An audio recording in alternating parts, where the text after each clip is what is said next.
my whole speech about how I need subs and to get the stream going if you like the content, blah, blah, blah, how that results in 0 subs. There are regulars here.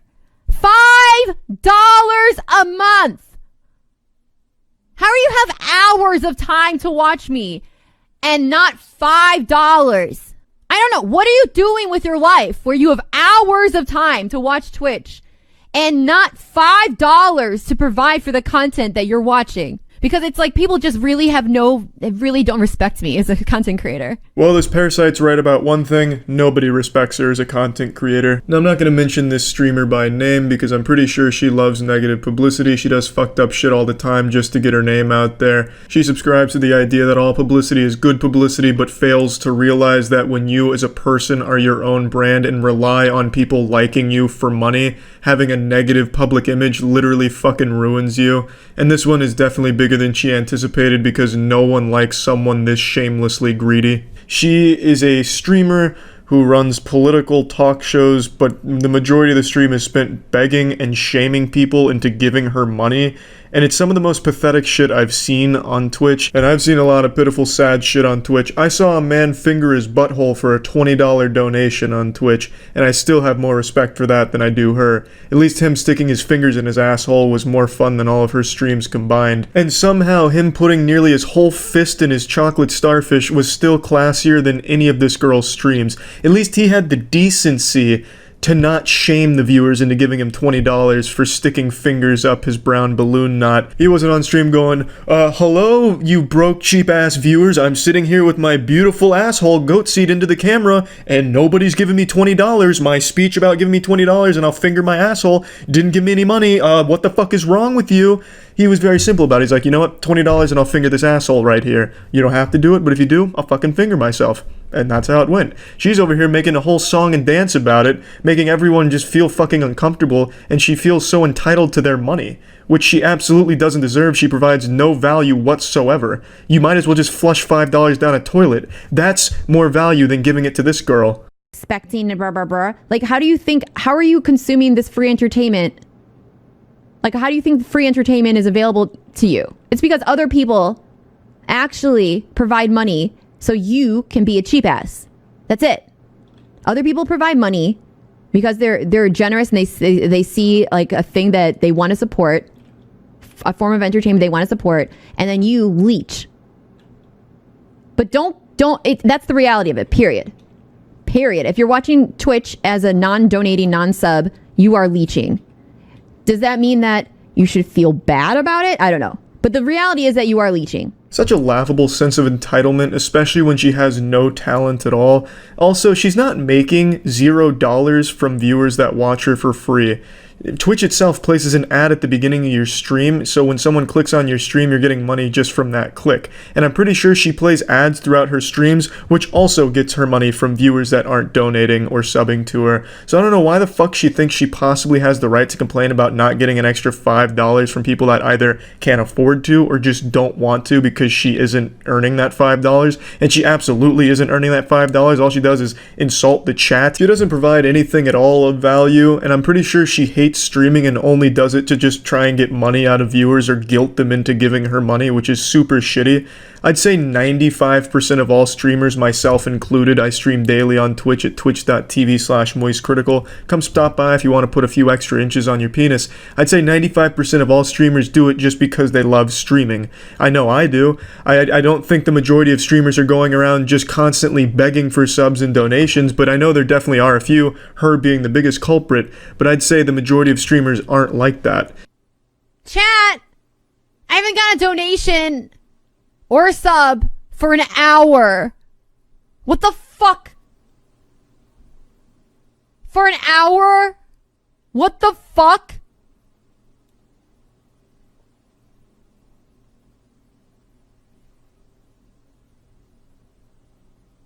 An hour when I fucking working for free? What the fuck? What a horrible, embarrassing perspective for someone to take on something like this. She has the worst possible attitude. I'm not going to go into her disgusting past. She's done a lot of really fucked up shit and said some fucked up shit. But just this perspective of hers that she is so adamant about, where if you are not paying her, you are a piece of shit. She calls you names, she calls you out by your screen name if she sees you're not subbed. She is the most standoffish, unlikable person on that platform. And it's gotta be kind of embarrassing to be a subscriber to this girl because she's openly hostile and doesn't give a fuck about it. Only there to siphon $5 out of your wallet every month because she feels entitled to it, as if you're just holding her money for her because you flip on her stream to fall asleep to it once every 3 months. But yeah, this narcissist is probably the greediest person on Twitch. She's like the Mr. Krabs of streaming, but not nearly as cool as Mr. Krabs because she has a shitty personality, a horrible attitude, and the worst perspective on things on that entire platform. And the reason why this is getting retweeted and liked so much is because she's an attractive woman who didn't act like a nice person, which is what makes sexually frustrated incels angry. Woman not acting, woman out of her place, me mad. Yeah, this hero decides to make it an issue about her being a woman, despite the fact that that is irrelevant to why people don't like it. It's because people don't like someone that says shit like that and is that greedy and that disrespectful and that entitled. It has nothing to do with her being a woman. But this guy's trying to score some of those brownie points. Oh, streamer, please look at me fight for you on Twitter. Please let down your long hair so I may take my $5 and climb up and woo you over. It's also really cute that Mike over here decides to call everyone that disagrees with her perspective an incel when he himself is like the fucking king of incels. Check out his first interaction with the streamer. That's fine. I think that's fine. So if a guy pays for my tab, I think I'm getting your attention. I feel like I touched like a vampire touching holy water. can I help you? Well, I think they want to go in. Okay. Whoa there, Mike. I think you made her a little too wet with that alpha energy. Yeah, man, you've definitely got a lot of room to be tossing the word incel around, huh? With game like that? What a fucking player. Great work, Mike.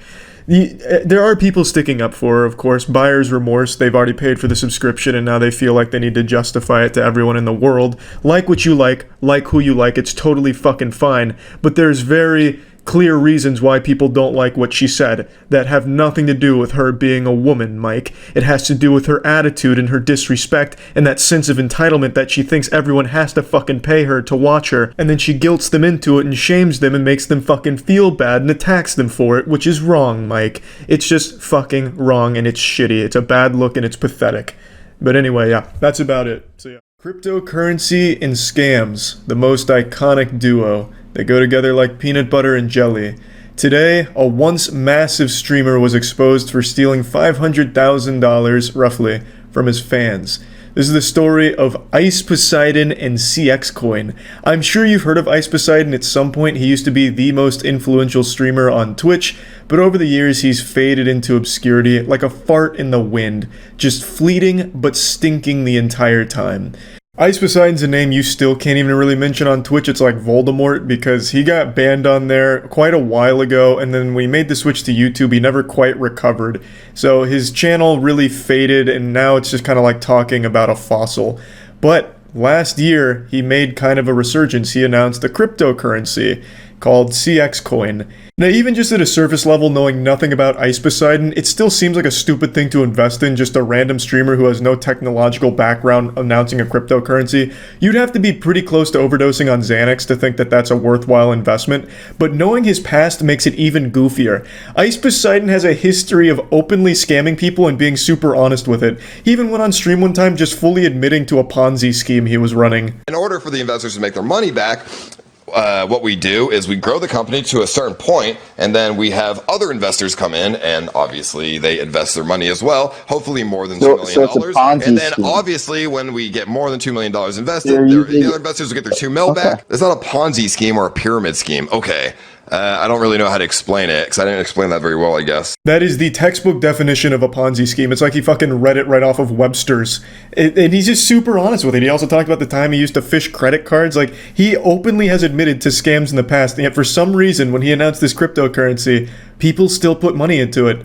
And I'm sure, just like a Darman video, they live to regret it, because goddamn, a video came out today where CoffeeZilla dove in and proved that Ice Poseidon took almost $500,000 from that cryptocurrency, just rug pulled it. And it's a great video. I highly encourage you to watch it. I'm going to show a couple of clips here, but he does a great job of laying it all out and even brings Ice Poseidon himself on the horn, who openly admits again to stealing the money and refusing to give it back, even though he openly says, yes, I took the money. It's an actual fucking felony. The dude just openly admits to defrauding investors. It's crazy. Like, I understand Ice Poseidon's damn near illiterate, but it's also shocking just how dumb he is sometimes. He openly on CoffeeZilla's interview says, yeah, I took the money. No, I'm not giving it back. To $500,000, and I'm going to prove it. He personally profited $300,000 by stealing money out of a crypto scheme that he set up. And when I confronted Ice Poseidon, who's better known by his real name, Paul Danino, about this scam, he was shockingly honest. You want to keep the money that's not yours, that you took from the project, even though you failed to deliver.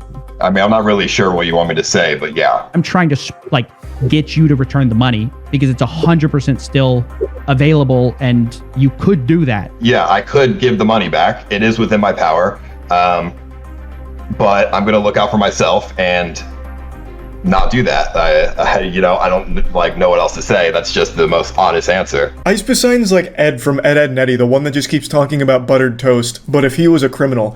He's honestly, I swear to God, like that stupid cartoon character that you'd think could never really exist in the real world, but somehow he does. But not only that, I truly believe Ice Poseidon thinks he's done nothing wrong. In the CoffeeZilla interview, there's a point where CoffeeZilla mentions that the people he took this money from are people that are less well off than he is.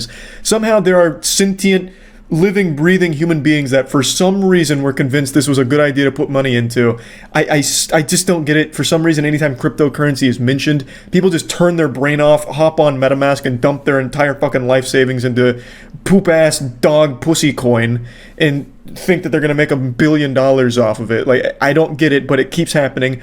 And CoffeeZilla mentions, like, hey, those people that you took the money from, they don't have that much money. And Ice Poseidon's like, oh, well, I don't like it when you say it like that. Now, I pleaded with Paul, or Ice Poseidon, to return the money that he stole, in part appealing to the guilt that he was taking money from his fans who were all much worse off than him. Ice Poseidon's response was that he didn't like how that made him sound. I don't know if you're aware of the fact that your average fan has way less money than you. So you're just taking from poor people. Like, you understand that, right? That is definitely not, that is not a good way to put it. That's a pretty shitty way to put it, my dude. I think it's a pretty shitty thing to do. So he clearly doesn't like to be confronted with the hard truth of what he actually did. So he's trying to like spin it somehow in his mind where he's not the bad guy. He's not the evil supervillain. So he's like, oh, no, this was actually a righteous thing to do. In fact, I'm like the Batman of crypto or some shit. Like, he doesn't like it when you explain to him that what he actually did is just scam people less fortunate than he is.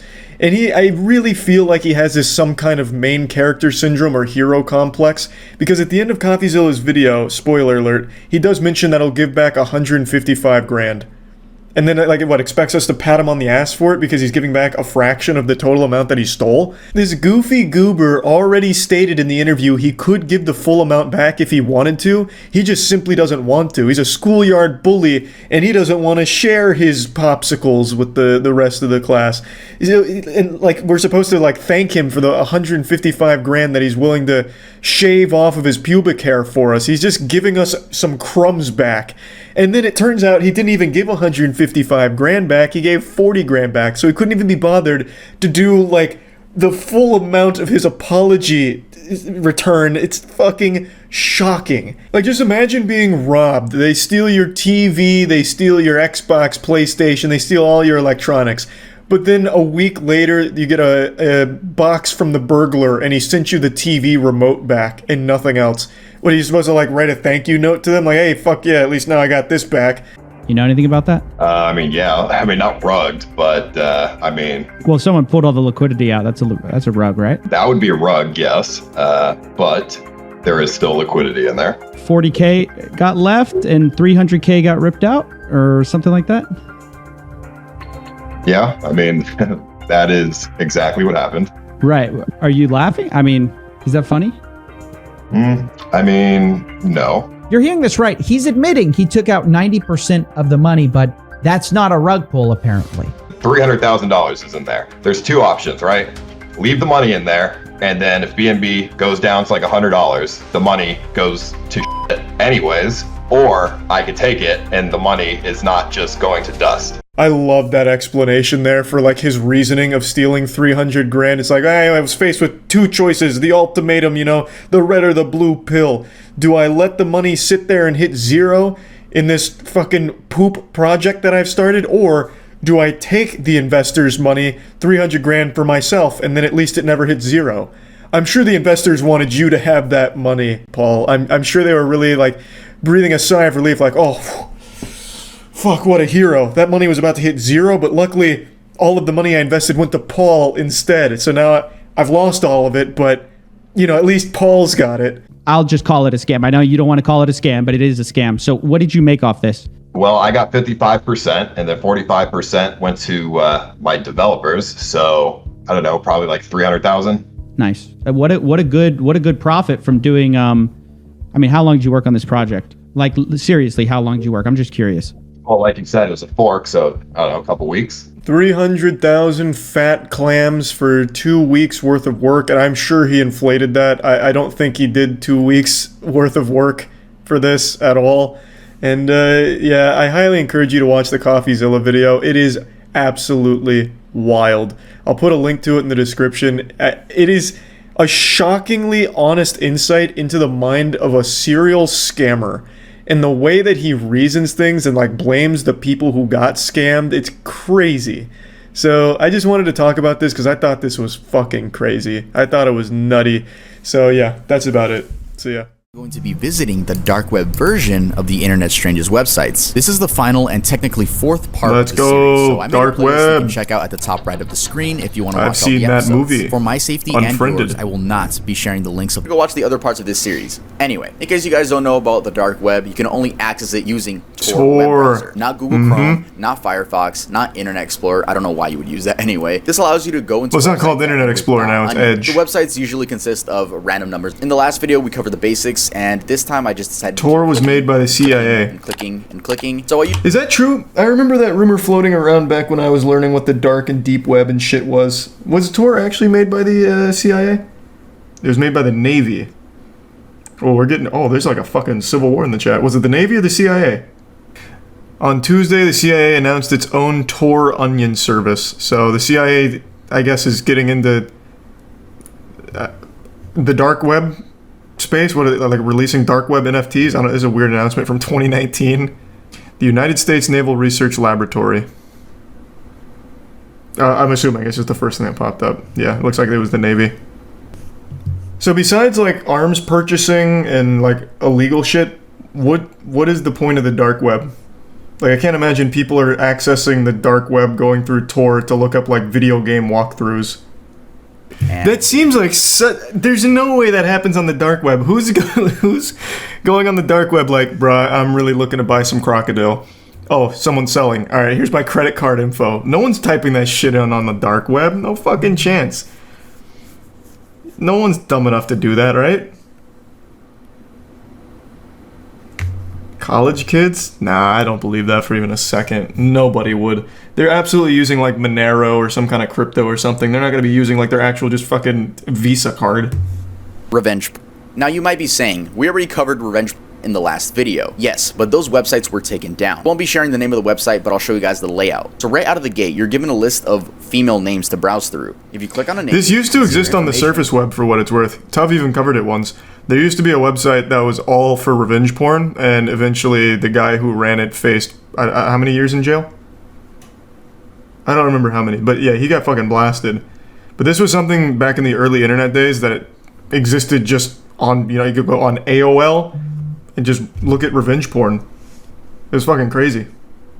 He got 18 years? Was it 18 years? You might be right.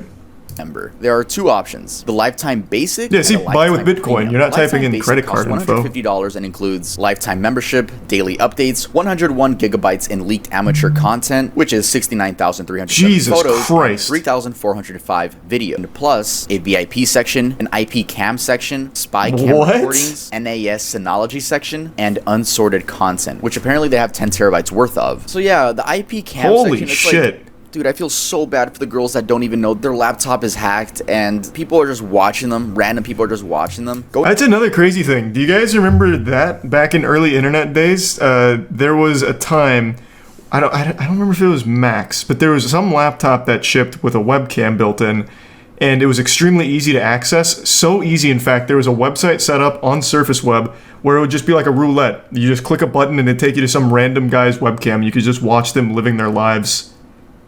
Was it Dell? It might have been Dell. Yeah, so you just have this roulette of just watching people's lives through their webcam. They had no idea. It was fucking wild. It was wild. So then, like, it was such a big deal that eventually the experts were like, if you own this laptop, just put a piece of tape over the webcam. Otherwise, you are most likely being watched. You exist. But I just want to let you guys know that. I'll provide some Amazon links in case you guys want to buy some webcam covers. Disgusting fantasies. You don't want to look at my webcam? Yeah, like... It's just one of those fucking creepy things, man. I don't think looking through those webcams ever really, like, nothing like crazy ever happens, but it's still just fucking scary to think about. If you are not of legal age, or if this type of material is not legal in your jurisdiction, do not enter. This site contains absolutely no videos, photos, 3D rendered art, or other illustrations of or adults. If you're looking for any of that, you're in the wrong place. It's basically saying, we have a bunch of these, like... Shit's like a Tumblr blog. About the fuck? Not only that, but they have 2 pedophilic prevention campaign advertisements to deter the users from doing anything in real life. They're obviously only doing this so it seems like, hey, we're actually the good guys. We're preventing this stuff from happening in real life, when in reality, they're just providing the acceptance, normalization, and culture of files. That is something that is... I've seen this on Twitter. There's a verified account, couple 100,000 followers from what I recall. They have this belief that if we could just use AI to generate fake children for porn, it would solve pedophiles. There is a group of people that genuinely believe that providing, like, more child porn, but without real people, that it would somehow get rid of, like, pedophiles. It is the most ass-backwards idea ever. It's fucking disgusting. They've made this post like, this is where I think deepfakes need to go. We need to create deepfakes of children in pornographic settings, so that way people would no longer be incentivized to use real children in child porn. It blew my fucking mind, and there are people supporting that. Like, all that does is provide more child porn for pedophiles and make the market even bigger for people to fucking film that shit in the real world. It's crazy. It's crazy. Twitter is just the most outrageous wasteland of horrible ideas. That's what this just reminded me of. I think it was actually Mudahar who commented on that. I don't remember what the account was that was talking about it. I know they deleted it shortly thereafter. Minor, and it's still illegal to have on your device. Take Lolly, for example. Even though they're just drawings, you can be arrested and charged with a crime if you possess lolicon in any form. Other countries have also... Oh, wait, let me read that. I didn't know that. Is that real? You can actually get arrested for Lolly? So what is Twitter talking about then where it's like, it's not illegal? In fact, Lolly is something to be celebrated. So enacted laws making Lolly... We offer the best collection of real snuff and authentic R-word pictures and video clips. Jesus Thousands Christ. of photos, videos, comics, and books. Join us for your very special never forget experience. For a small one-time fee, you have unlimited access forever. We add always new forbidden content, completely safe and anonymous. Jesus. The document. The stuff on that document is absolutely fucking insane. The worst part is that they provide image proof. So, they provide image proof by using these web links. Everything that I'm about to say is real. They use Reddit? They provide some video proof too. I did check out some of them, and oh my god, I never want to go back. Like, deadass, I never want to fucking go back. I never want to see those images again, but it is real. I'm letting you guys know. This shit is real. Let's go over the document. I was actually kind of stupid and I downloaded the fucking text document. I don't know why I downloaded it. I downloaded something from the dark web. It's on my computer now. It's just a doc. It's like a J-Station video. I downloaded some shit from the dark web. Now all of a sudden I'm an 8-foot smurf. I accidentally drank the Amogus potion at 3 a.m. from the dark web. Jesus Christ, tough. Yeah. So the first thing they're claiming to sell are guns. We have sniper rifles, Mossberg 500, TOZ rifles, Kalashnikov rifles. I've never heard of that. But it says made in Russia, not China, from the other video. So let's just get into something shocking. This one, bro, this is what really got me. Video filmed according to your script with torture, R-word, snuff, etc. We need from you how many actors will be, race, gender, and your script/scenario. I can't believe I'm gonna read this, Jesus but Christ. The youngest actor we had, 4 days after she is born. The oldest actor we had, 93-year-old woman. Holy I'm assuming fuck. it's kidnapped people, blended up babies in smoothies. A classic smoothie is a drink made from pure raw fruit and or vegetables using a blender. Classic smoothie is a healthy No type of fucking cocktail shot. that you can drink for breakfast or a bit later. But we have a special smoothie. It's made from newborns. We place in blender the newborn with or without legs/hands. Nah, that no fucking shot. And blend until the mixture is for smoothies from newborns strictly in the refrigerator or cool place. That one seems very you can fake. Also buy male and female genitalia, just like they're obviously they I don't know kill about someone that one. and That cut it one off doesn't and seem send like it a to you. real thing. Safe and secure container will be transferred and marked as for medical school. So they got their own methods to. That's CIA make it seem bait. Legit. They have Yeah, it drugs, definitely they have seems like methamphetamine, bait. cocaine, and why does that even matter? What? By reading the names, I recognize some of them. It's extremely fucking illegal. They're also selling the Logan Paul video. You guys know which one, which is a complete shock to me. It was like a YouTuber on this list. What was going on? But you know what Logan Paul video I'm talking about. Can't you just find that on archive.org? 60 FPS. Here's Why would you another buy video. that on Penis the out dark through web? meat grinder. Pretty sure it's For on that one, I actually archive.org. did check out their image proof and like It makes you seriously. tier 1 Ash. And you guys don't worry about my mental health. A lot of people comment like, I hope your mental health is good. It's good, bruh. I'm gonna go play GTA after this, right? But thank you guys so much for just Here's the supporting. Logan Paul Like, Forest honestly, video. It's a blessing. I'm pretty sure it's on archive.org. You guys, like, don't worry about me. Go on with your life. And I'll see you guys. Actually, leave a like on the video and subscribe if you're new. And I'll see you guys next time I upload. Nice. So besides like illegal shit, is there any reason to go on the dark web? I know Mudahar's made a few videos on like other things besides like the worst shit on there, but what else is there? Besides just a bunch of illegal shit. To get around taxes, like there's like accountants on there. You could charge for like services to evade taxes or something. That's more just illegal shit though. I'm saying like besides all illegal shit, people just go there to hang out sometimes. Oh, well, if it was made by the Navy, then why the hell was it made and has a bunch of illegal stuff on it? Well, the reason it has a bunch of illegal stuff on it is because the anonymity. That's like the whole point of the dark and deep web. As for why it was made, that I don't really know. It's probably to get around like surveillance or something maybe. I'm just spitballing.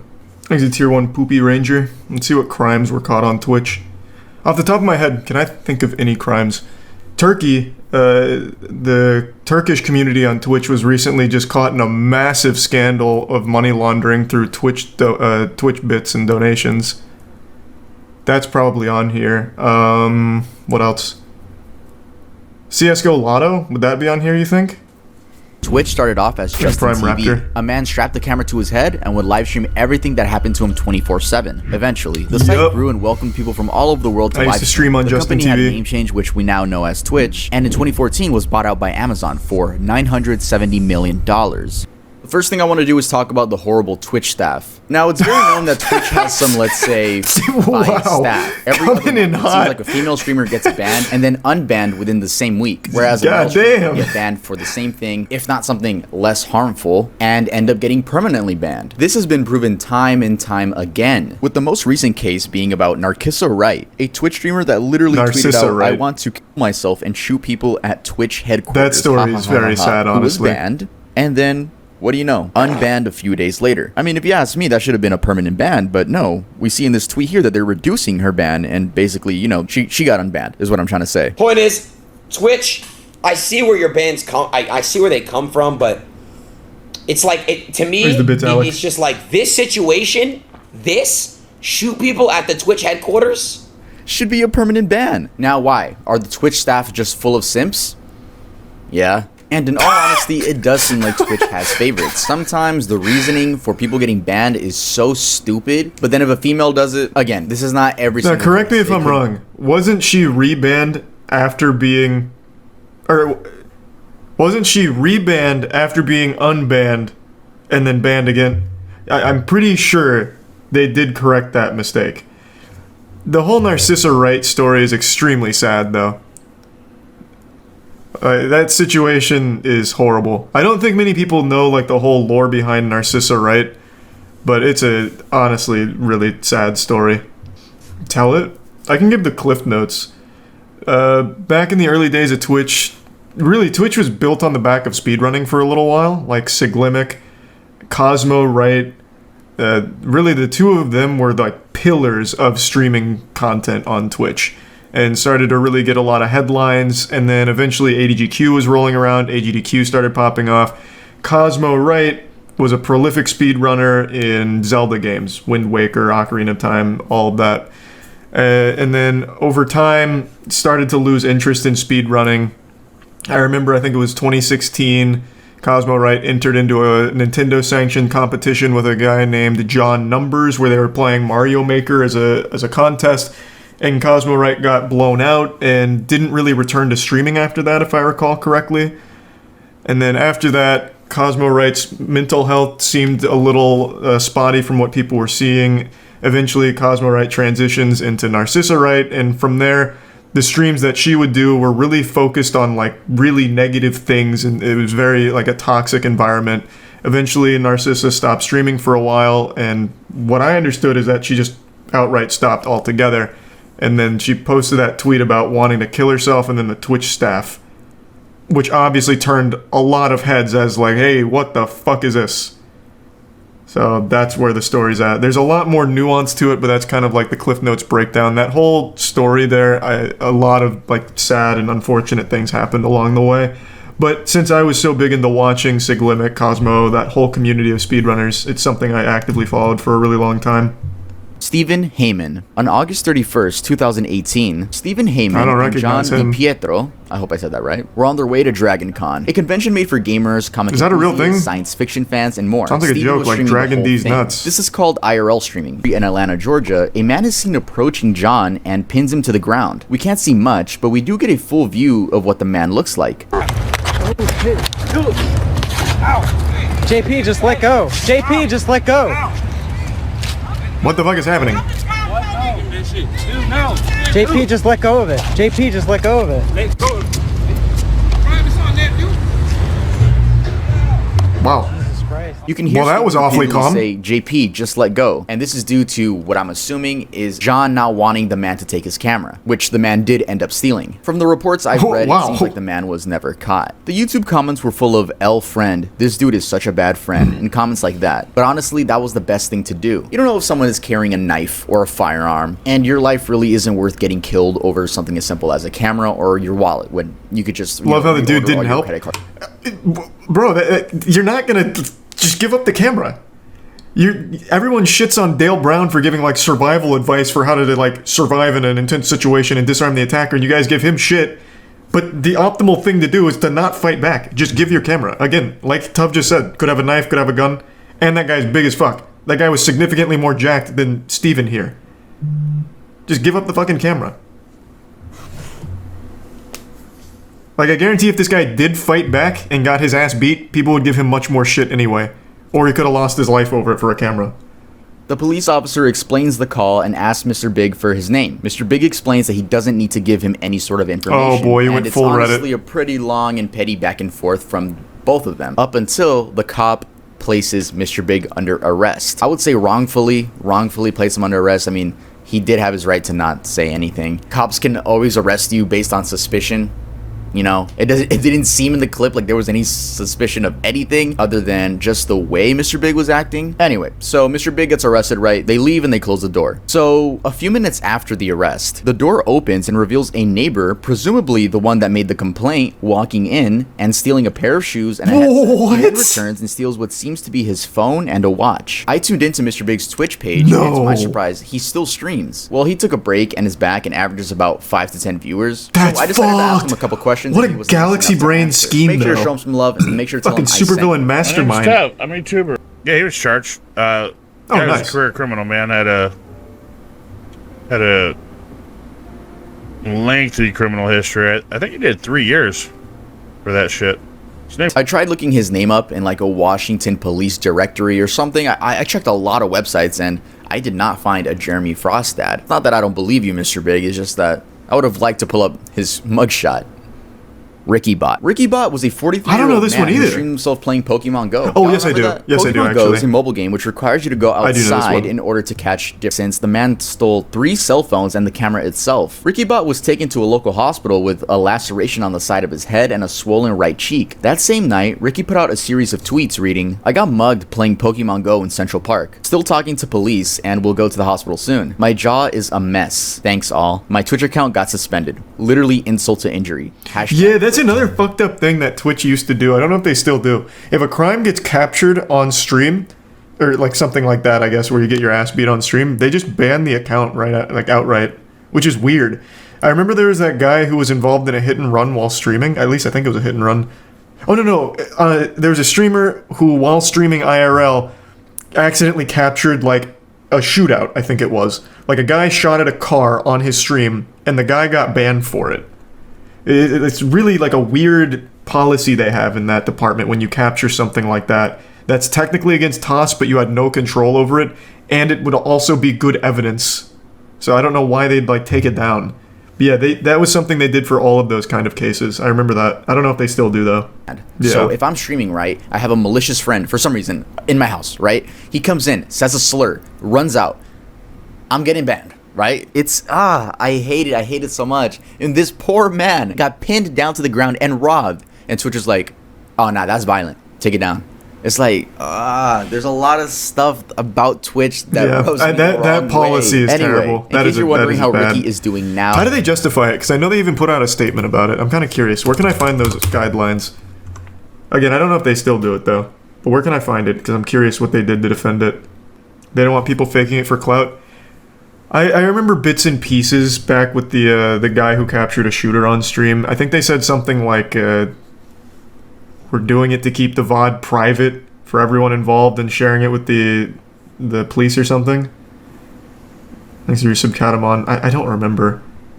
If I could just remember what that case was, I'm sure I could find their tweet about it that clarified. Does anyone remember what it was? Because it was a pretty big one. That one got mainstream attention. A streamer had captured like a shootout on stream on Twitch. It was valuable information for the crime, and they banned the account, which then made it inaccessible. Was it North Hollywood shootout? Man, what the fuck? This was 1997 North Hollywood shootout. I remember that. This was not Twitch, fucking asshole. That one though changed law enforcement drastically. So this is totally unrelated to anything we're watching here with the Twitch crimes. This shootout is fucking crazy. So 2 robbers were armed to the teeth, like full-blown juggernaut from Modern Warfare 2. And they robbed a store. And the police showed up and they just started blasting. Like the guy's full auto, just letting it all hang loose. Oh, it was a bank. They robbed the bank. Yeah, that's what it was. Robbed the bank, just blasting. And the cops were shooting back, but their handguns weren't powerful enough to pierce their armor. So they couldn't actually stop them. They couldn't actually prevent them from leaving or doing anything. So they just kept walking away, taking bullets from the police while firing back. The police got so desperate for firepower, they started, I believe they raided a nearby gun store for like shotguns and other items, and as well as like just trying to find anything with a higher caliber. And it was such a long, drawn-out shootout that post North Hollywood shootout, they started arming police officers much more heavily, like more firepower in their vehicles. It was crazy. The whole thing was captured on helicopter. In fact, the only reason it even ended is because one of the officers got a lucky shot on one of their ankles, because their ankle was slightly exposed, so they hit his ankle. He fell to the floor and knew he was going to be killed, so he took his own life. And then the other one, I think, got really desperate and just started walking at them or something like that. It was something like that. It was crazy. It was fucking crazy.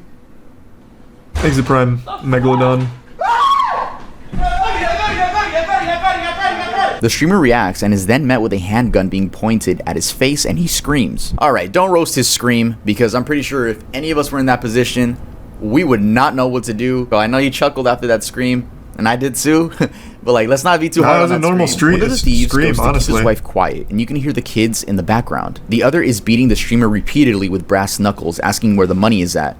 The streamer How do people think it's fake doesn't then? have any money, but eventually I did find the name of the streamer, and that's TMoneyFG. It seems he doesn't stream anymore, and I couldn't find a YouTube channel, unless it's the one with 1 subscriber, but I doubt it. I also found his Twitter, and it's extremely botted. 16,000 followers and no likes on his recent tweet. Yeah, a little bit weird. You would think that if he faked this, he would at least gain clout from it. And if he faked it, I don't know if he would scream like that on purpose. Plus, why would you put your kids through something like this? I mean, yeah, I don't think it's fake. A lot of people were assuming that the wife set him up because she was too calm.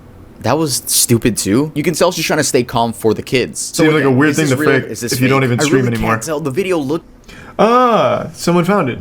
Found the streamer you're asking about. Look up Bees on My Head TV carjacking. He was banned for getting carjacked while viewers were trying to use the VOD to find the guy who robbed them.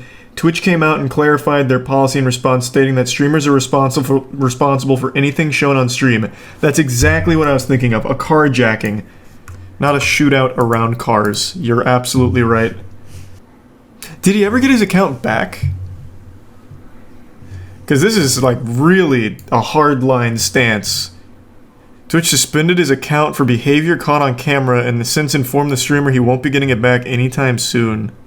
Thanks again, Security McLaren. breach. No, not the Five Nights at Freddy's game. So 6 months ago, on October 6th, Twitch was hacked and a torrent file containing this was the 125 gigabytes worth of leaks appeared on 4chan, and that included source code, streamer earnings, encrypted passwords, and more. We bring to you today an extremely poggers leak. Twitch is an American video live streaming service that focuses on video game live streaming, including broadcasts of esports competitions operated by Twitch Interactive, a subsidiary of Amazon.com. Their community is also a disgusting, toxic cesspool. Beginnings, mobile, desktop, and video game console Twitch clients, creator payouts from 2019 until now. Find out how much your favorite streamer is really making. And then they link... Did they ever release the second part to this? Jeff Bezos paid $970 million for this, and we're giving it away for free. Hashtag do better Twitch. Though a bunch of stuff got leaked, people mainly focused on how much their favorite streamers were making. I mean, your passwords were at stake, but people were, you know, kind of mad at XQC for being a millionaire, which we all know. We all know he's a millionaire. No, that was a surprise to everybody. Saying they didn't make sense. It's really funny because a lot of Twitch streamers have their sub count like on the top of their heads. They're letting you know that doesn't mean anything. It just takes a little bit of math. And they claimed that a part 2 was coming out, but that never happened. Many people just assume it was an ex-Twitch employee or a Twitch employee who knew they were going to be fired. I doubt it was an ex-Twitch employee. Right, before I go, I'm just going to end this off with a big bang.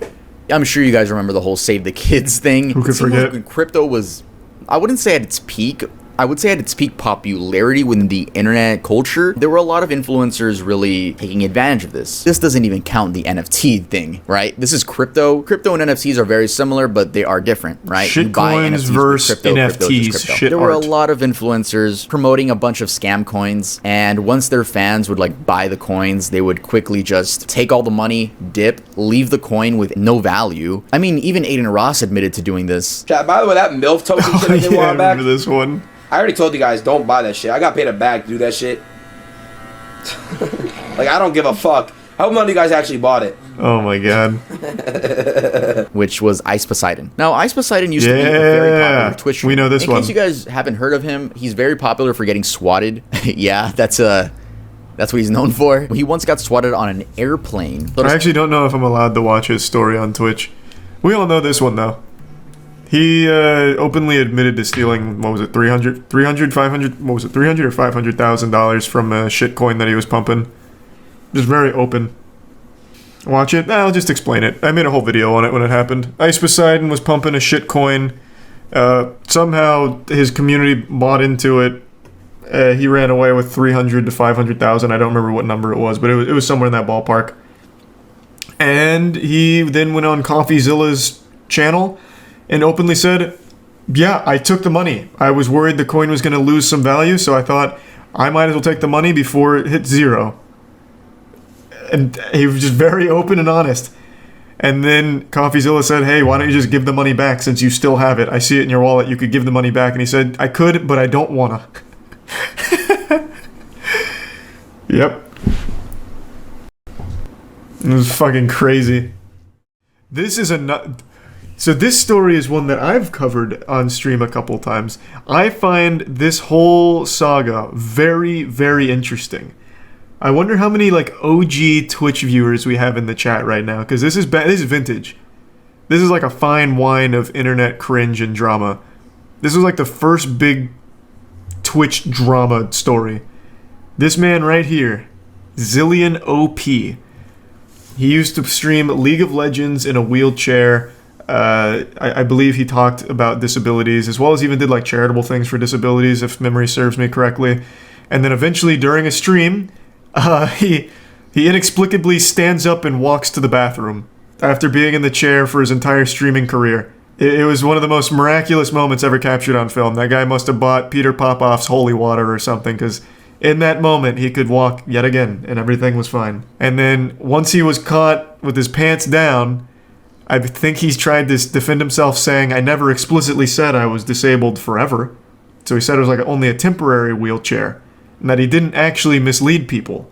I'm a little foggy on the details, but the story is a wild one. So I'm glad Sunny V2 is covering it. Incident, he'd go on to create a Twitch account before He was gaining very a reputation popular for his personality, gaming skills, and finally, his physical disability as a wheelchair streamer. For some reason, Zillion wasn't actually disabled. That would be until January 2013, approximately 6 months after beginning his I thought it was a lot longer. when Zillion OP's promotional Facebook page would be hacked, creating initial suspicions that his apparent disability was nothing more than one giant hoax. I just met you, and this is crazy, but here's a chip-in button for a charity. Let me steal your money, maybe. We're not like you, sir. We wouldn't mess with your PayPal. What the fuck is this? We're above stealing money from those in need. Hey guys, I'm sick. Donate to me to pay my hospital bills. I'm giving away a keyboard that was given to me by another fool who doesn't care that I scam my viewers for money. Hi guys, who wants to raise money for some kids? For example, on the 10th of January 2013, just 10 days before his Facebook was hacked, he'd be banned on Diablo 3 as a result of beginning his stream whilst having a botting script active. The incident will be shared to Reddit with over 700 upvotes, with a post also explaining that Zillion lied to his audience about the ban, stating that it was for account sharing as opposed to the reality for botting. Although, man, that is some classic Reddit. I have a disappoint.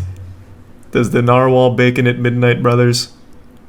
I didn't know he had like a history of scamming. I actually thought it was just that one event. I thought he had a really positive reputation up until he fucking stood up like the Undertaker getting up from a bad fall. Just raising from the wheelchair and going to get a snack or whatever. 4 months later, on the 5th of April 2013, something would happen while Zillion was streaming, proving this Reddit comment correct, whilst ending Zillion's entire career in the process. Watch, check it out. Get on your mount and follow me. Maybe I don't want to follow you. God, this clip is classic. Our dog, oh my god, we took our dog like to the fish shop today because the dog loves just. I can't believe it! Oh, I am. Oh my god! Anything is possible! If you believe that actions speak louder than and then a words, poltergeist Zillion turning his camera tilts the camera to hide his empty wheelchair was basically we the weren't same meant to as see him that. saying, I've just exposed myself doing something that I definitely shouldn't have been doing. However, the chat would continue to discuss what they had just seen, and seemingly in a state of panic, Zillion joined the discussion by both gaslighting and lying to his audience about what had just.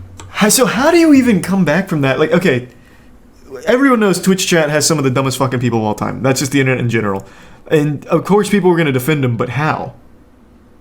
Like, I can't even wrap my head around how you would possibly explain away the fact that this guy, who has led you to believe that he is in a wheelchair, all of a sudden just stood up and then tilted his camera down and ended stream. What the fuck? Did Zill just stand? No, I fell. I pushed off my chair and ate it. That was the most controlled fall of all time.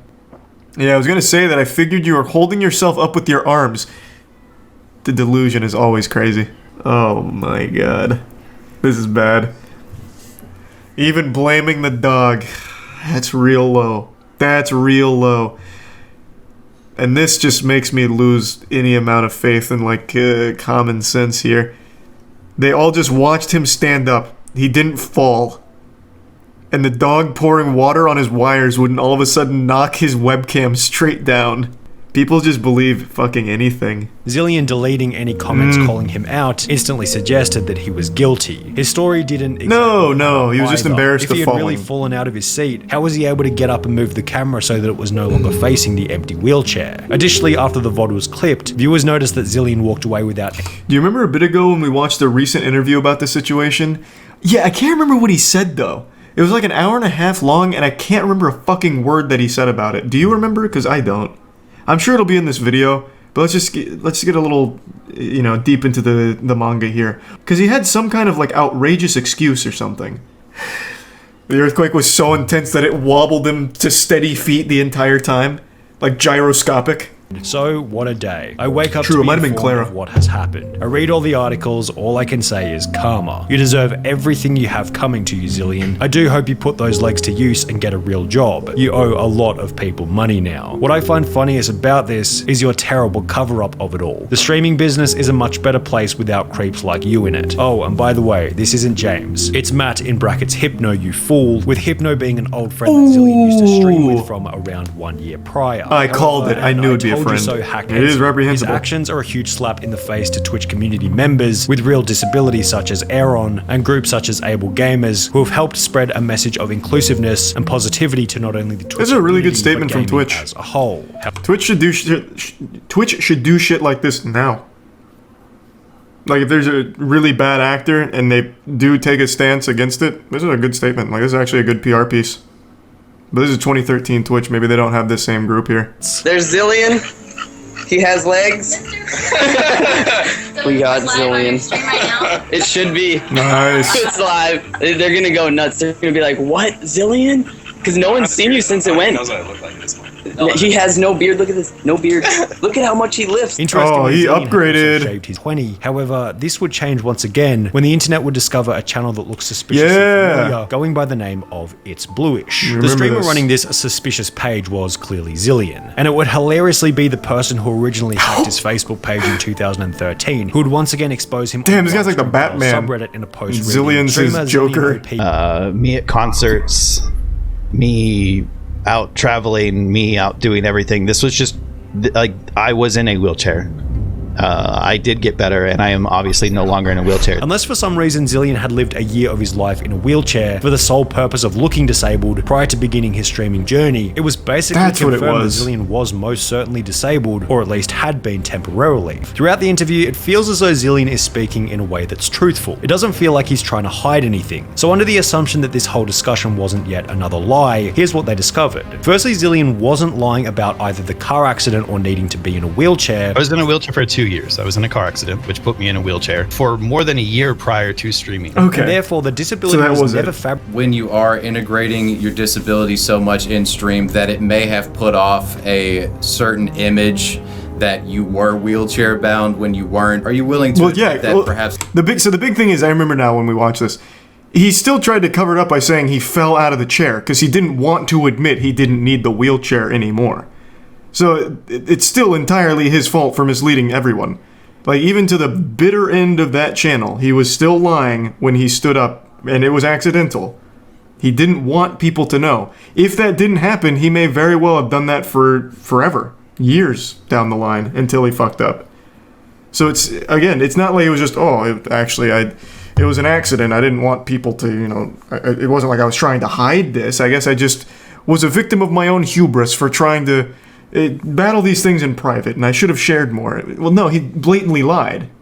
Like, he did blatantly lie when he stood up. He's tried to say he fell, the dog spilled water and ate his homework, which is why the webcam tilted down. So, I still think that it is entirely scummy.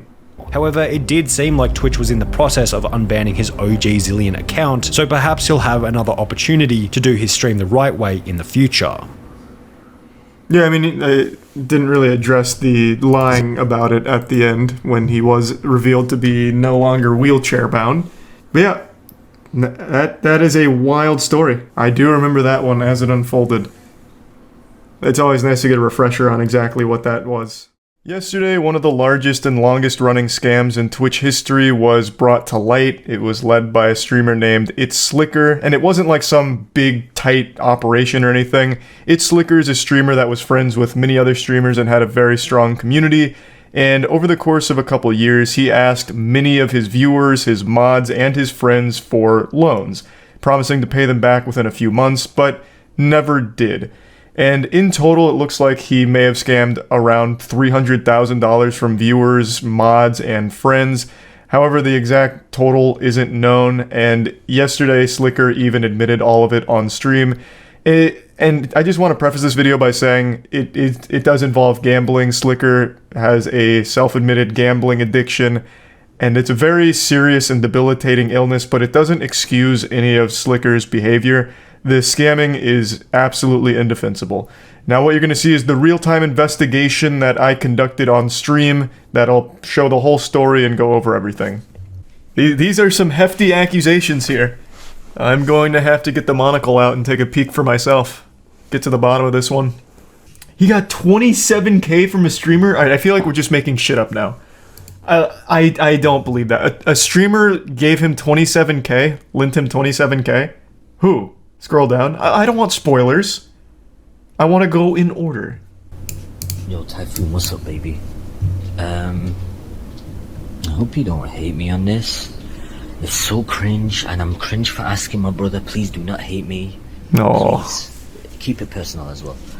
Basically, my bank account got locked. This has happened for like 3-4 days. I've been asking around people. Sadly, today, well, tomorrow is the last day until my... Just a quick pet peeve. I don't mean to immediately cut him off. I hate videos that are like this. The pretending to look busy. Oh, it's also really low, isn't it? I still have it set on volume from last night here, sorry.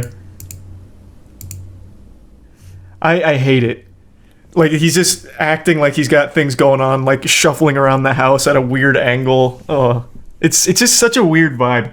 Like, if you're gonna film a video, just sit still and do it. Don't just like wander around aimlessly like an NPC glitching out in a quest line. It's just much simpler. Fucked up. It got locked out, and I was looking for people that actually work, and that I could ask if I could borrow from, and I'll pay it back. Genuinely, give me 2 months and I can pay back. If you can't, no worries, my brother. If you can, but please, don't feel forced to say yes. Yeah, I'm sorry I couldn't get in the call to do this. It's so I feel genuinely embarrassed. I've asked a few streamers, they couldn't help, and yeah, don't be embarrassed. No shame. So I just went out, asked a few subs I've noticed, and yeah, that's why I also asked for your age, because I don't. Okay. So the story is, he asked his viewers, as well as streamers I suppose, to send him money saying he'd pay them back in 2 months, and never has. That's the gist of it, right? Turn up more. I mean, it's maxed on both OBS and here. It's just he was doing like ASMR for this fucking video. Okay, and then I saw this in the comments, but I haven't clicked any yet, so let's go through these. Hopefully this is chronologically ordered. It's LSF, I would expect nothing else. Alphabetized as well. Perhaps using the Dewey Decimal System.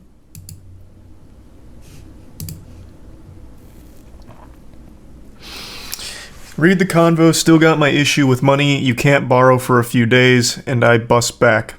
Nah, sorry bro, legit. What's the issue anyway? 200 quid for 300.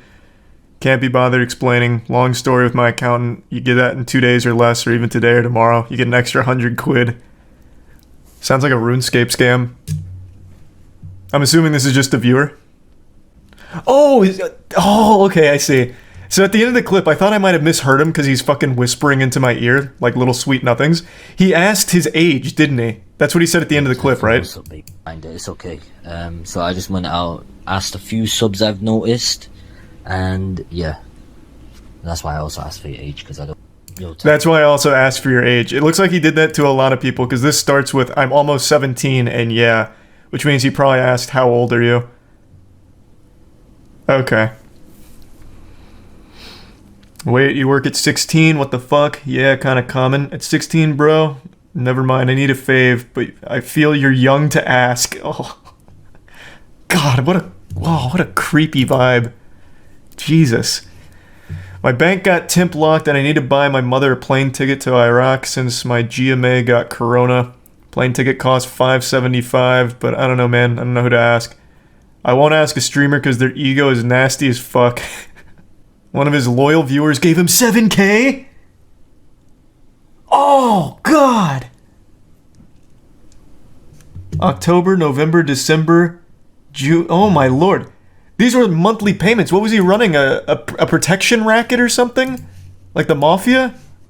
What did he do with the money? Like, does he just spend it on, like, gambling? Does he, like, dump it into cars? What does he do? Full disclosure, I'm not super familiar with Slicker. I've only met him, like, twice. One of them was during a League of Legends tournament, and that was pretty miserable. Not because of him, just the tournament itself. We just got steamrolled. So I'm not, like, really familiar with him overall. But this seems pretty bad. It's always the same stuff. I don't understand. As a streamer, how can you be so low IQ? Everything gets leaked. Literally everything gets leaked. So if you're scamming viewers and streamers alike, how can you possibly think for 1 second that's never gonna come up? God. It has to be gambling. It has to be gambling. I can't imagine what else he's spending this money on. Is he big into gambling? Literally everyone is saying yes. Does he gamble on stream, or is this just like an in-person thing? Yeah, that's what chat was saying. He took 28K from someone named Luca. Luke AFK. We haven't gotten that far yet. That's just like a little spoilers from chat. Such a weird cold open too. Yo, bro. Yo, how old are you? Like, who opens with that? Well, this time he actually did a call. Damn, this one was only, like, 3 weeks ago. August 29th. Oh my god, this one was last week! Oh, Jesus! What the fuck? And then the streamers people mentioned Minx, Ludwig, Slime, and Luke AFK. Is there any others? So apparently Ludwig and Slime both gave him money. Minx gave him money, and Luke AFK apparently gave 27K. Or 28K. I lost 27,000. From giving a lens to Slicker. God, that's so I thought painful. I could trust him. And I guess I just couldn't, bro. And I'm honestly, like, I'm really fucking sad about it. You know, like, I'm actually... Well, as anyone would be. 27 grand... 27,000 barnacles. Oh. Bro, that guy probably thought himself a saint for a while. Like, damn, that's my good deed for the next 5 years. Because, I mean, judging by all these screenshots... Slicker was coming up with really big sob stories, so he was probably like, damn, I just saved this guy's life. When really all he did was fund a couple extra spins. That's a year's wage for some people. Yeah, it is. That's a lot of doubloons. He asked me too in DMs on Twitter. I'm ex-Twitch staff admin. He asked me out of the blue on Twitter, and he signed a gambling sponsorship a couple days ago and got paid up front 5K. Jesus Christ. I'm almost insulted he never asked me. What the fuck? Why would... I'm not good enough to ask for money? Okay, Slicker, whatever. I don't think I follow him on Twitter, that might be why. Damn. Drats. No, I don't trust that shit. I don't blame people, like his viewers, for believing that story. But just as a general lesson, a streamer of Slicker's size is never going to have money trouble unless quite literally they have an absolutely debilitating gambling addiction and they have spent every dime. If I remember correctly, he holds 5K subs, right? Somewhere in that ballpark, 3 to 5K subs. You have to be remarkably irresponsible with your money to be anywhere close to not well off. Because that's just subs. No, he holds around 1.6 now. What? When he was on my League of Legends team, he had like 5K subs. What happened? That was only like 8 months ago. He has 600 subs and averages 600 viewers. Well, I'm gonna look for myself. Because if that's true, that's a colossal fall off in a very short amount of time.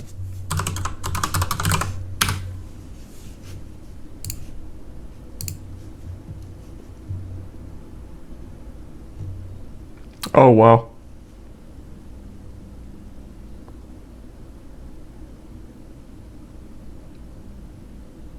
What the fuck happened? Did he stop streaming? My lord. That shit's looking like Netflix stock. He's awake right now. I know for sure he's awake. Yeah, he probably asked for money around this time. I know for sure he's awake. I don't give a shit. Dude, His mods were unbanning. Is he using toxic Skype? People. he scammed his own mods? Are you fucking kidding me? That's not surprising. He scammed everyone.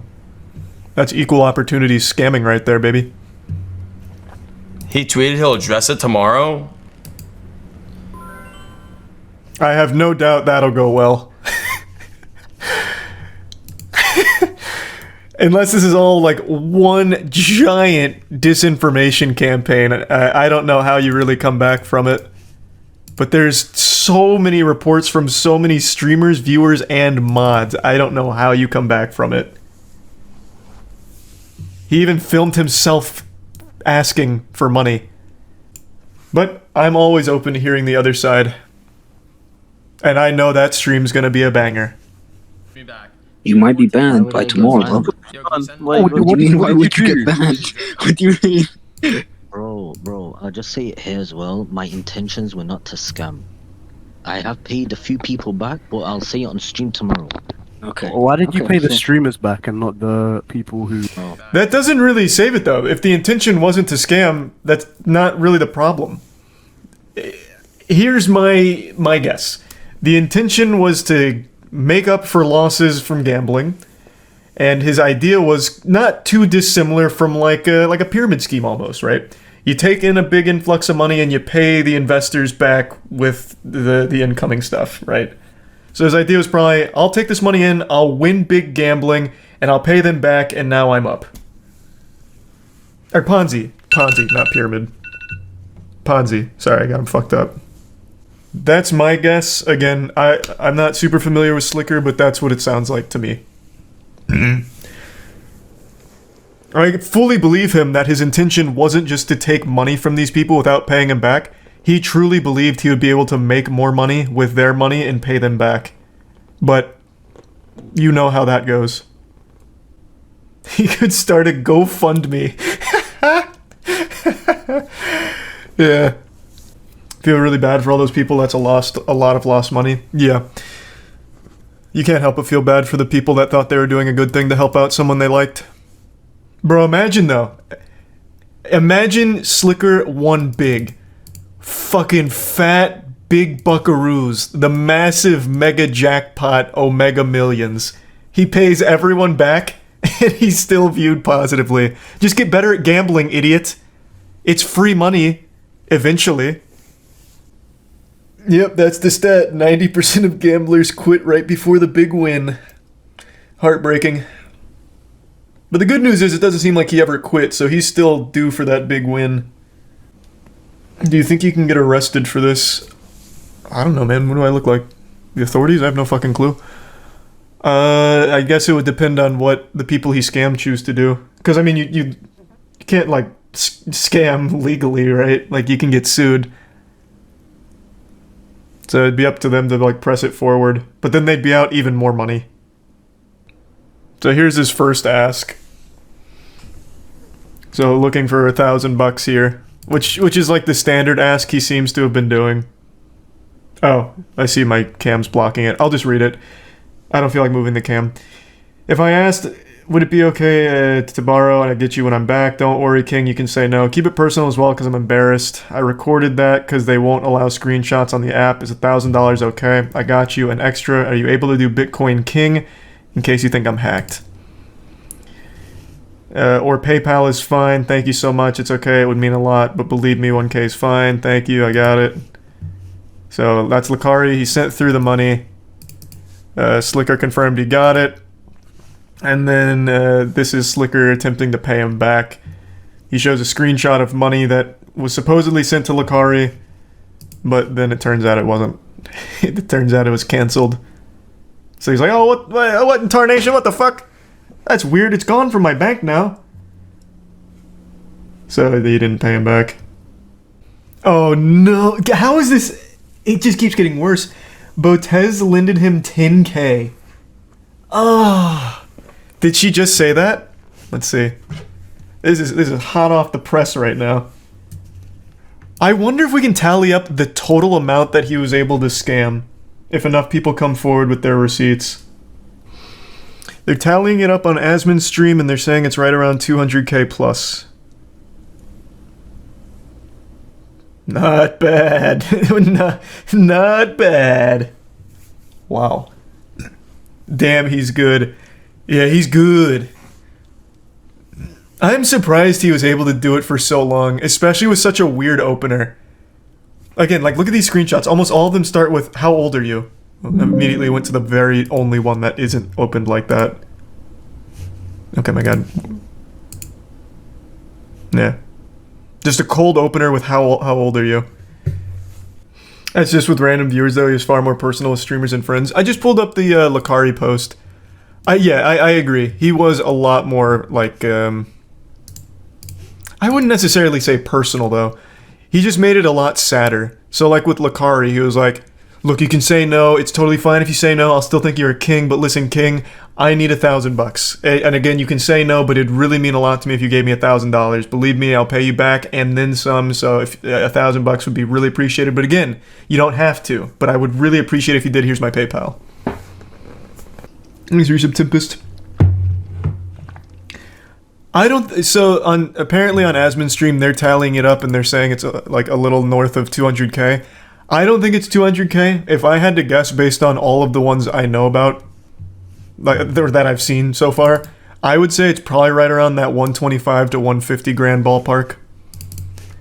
That would be my guess. I don't know how many of his mods he's scammed though. That's the thing. Yeah.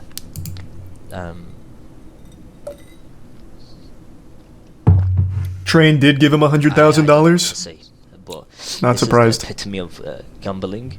I will never won. Is this true? 200,000. My father hears this. I need to get help. That's true. How? I always wished I could get help from it. There are so many courses and places to help with gambling addiction. There's a ton of options. Yeah, man. Keep a little bit for myself, gamble the money. See if I can win and maybe owe people back with that money. I lose that money. Exactly what I thought. Alone. I don't know what to do. Then I ask someone else, hey, can you give me 500? That is exactly what we were all speculating.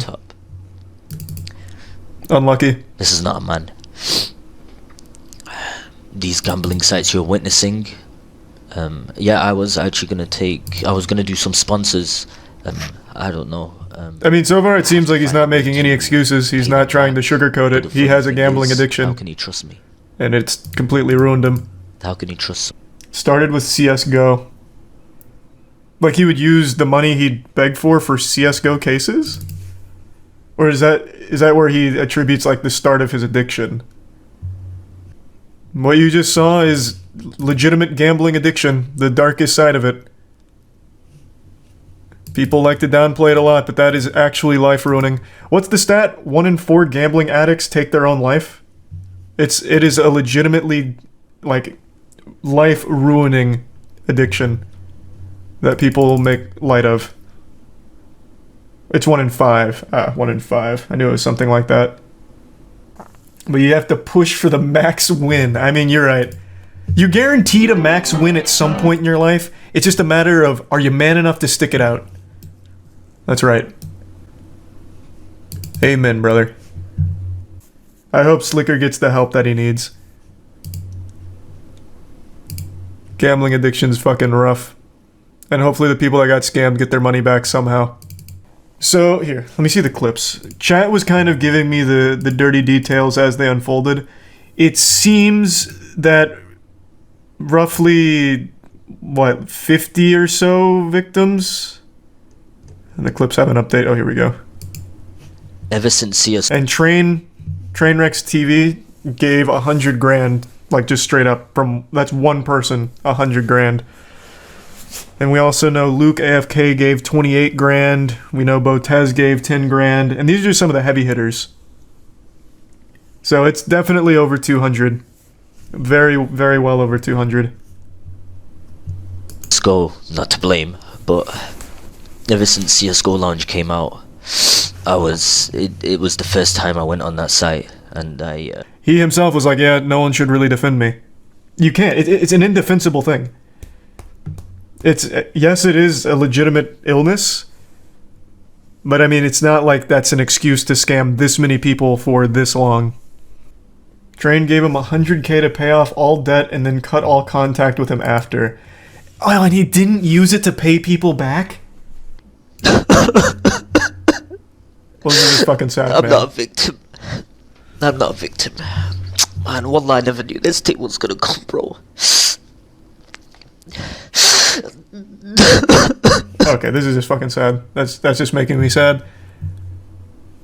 I don't know why you'd tell me to watch that. Fake tears. It's hard to say. Gambling addiction is a real thing, though. He deserves all this backlash for scamming for so long. It's still just a very sad thing overall, though. I don't want to see a guy fucking break down about it. Like, you can feel bad for someone's mental health while also condemning their actions. Again, gambling addiction's a very real thing. It's a genuine illness, but it doesn't excuse anything he did. So I don't feel bad that he got called out for it and now his whole career's in the shitter from it. That was his decision to keep going. Apparently, Train even tossed him $100,000 lifeline to pay everyone back and he gambled it away instead. But that still doesn't mean I want to celebrate watching him cry on stream. Over the last couple days, I just haven't been able to decide if it was a good idea to talk about this publicly or not. I have been more back and forth on this than a student driver learning how to parallel park. I just feel like this topic is one where even mentioning it makes it more of a problem. Kind of like the Bye Bye Man, where even just saying his name gives him power. But ultimately, this is a topic that I've covered on this channel many times over the last 3 or 4 years. I've been keeping my finger on the pulse of this entire AI deepfaking industry. So there's actually quite a bit I'd like to say on the subject. You already know where this is going. You can already see the train tracks and where the rails are heading. We're talking about the Atrioc situation, which I'm very confident the majority of you have seen by now. Atrioc is a very popular streamer, and earlier this week, he made a big blunder. He was streaming, and during his stream, there was a split second where he showed his tabs.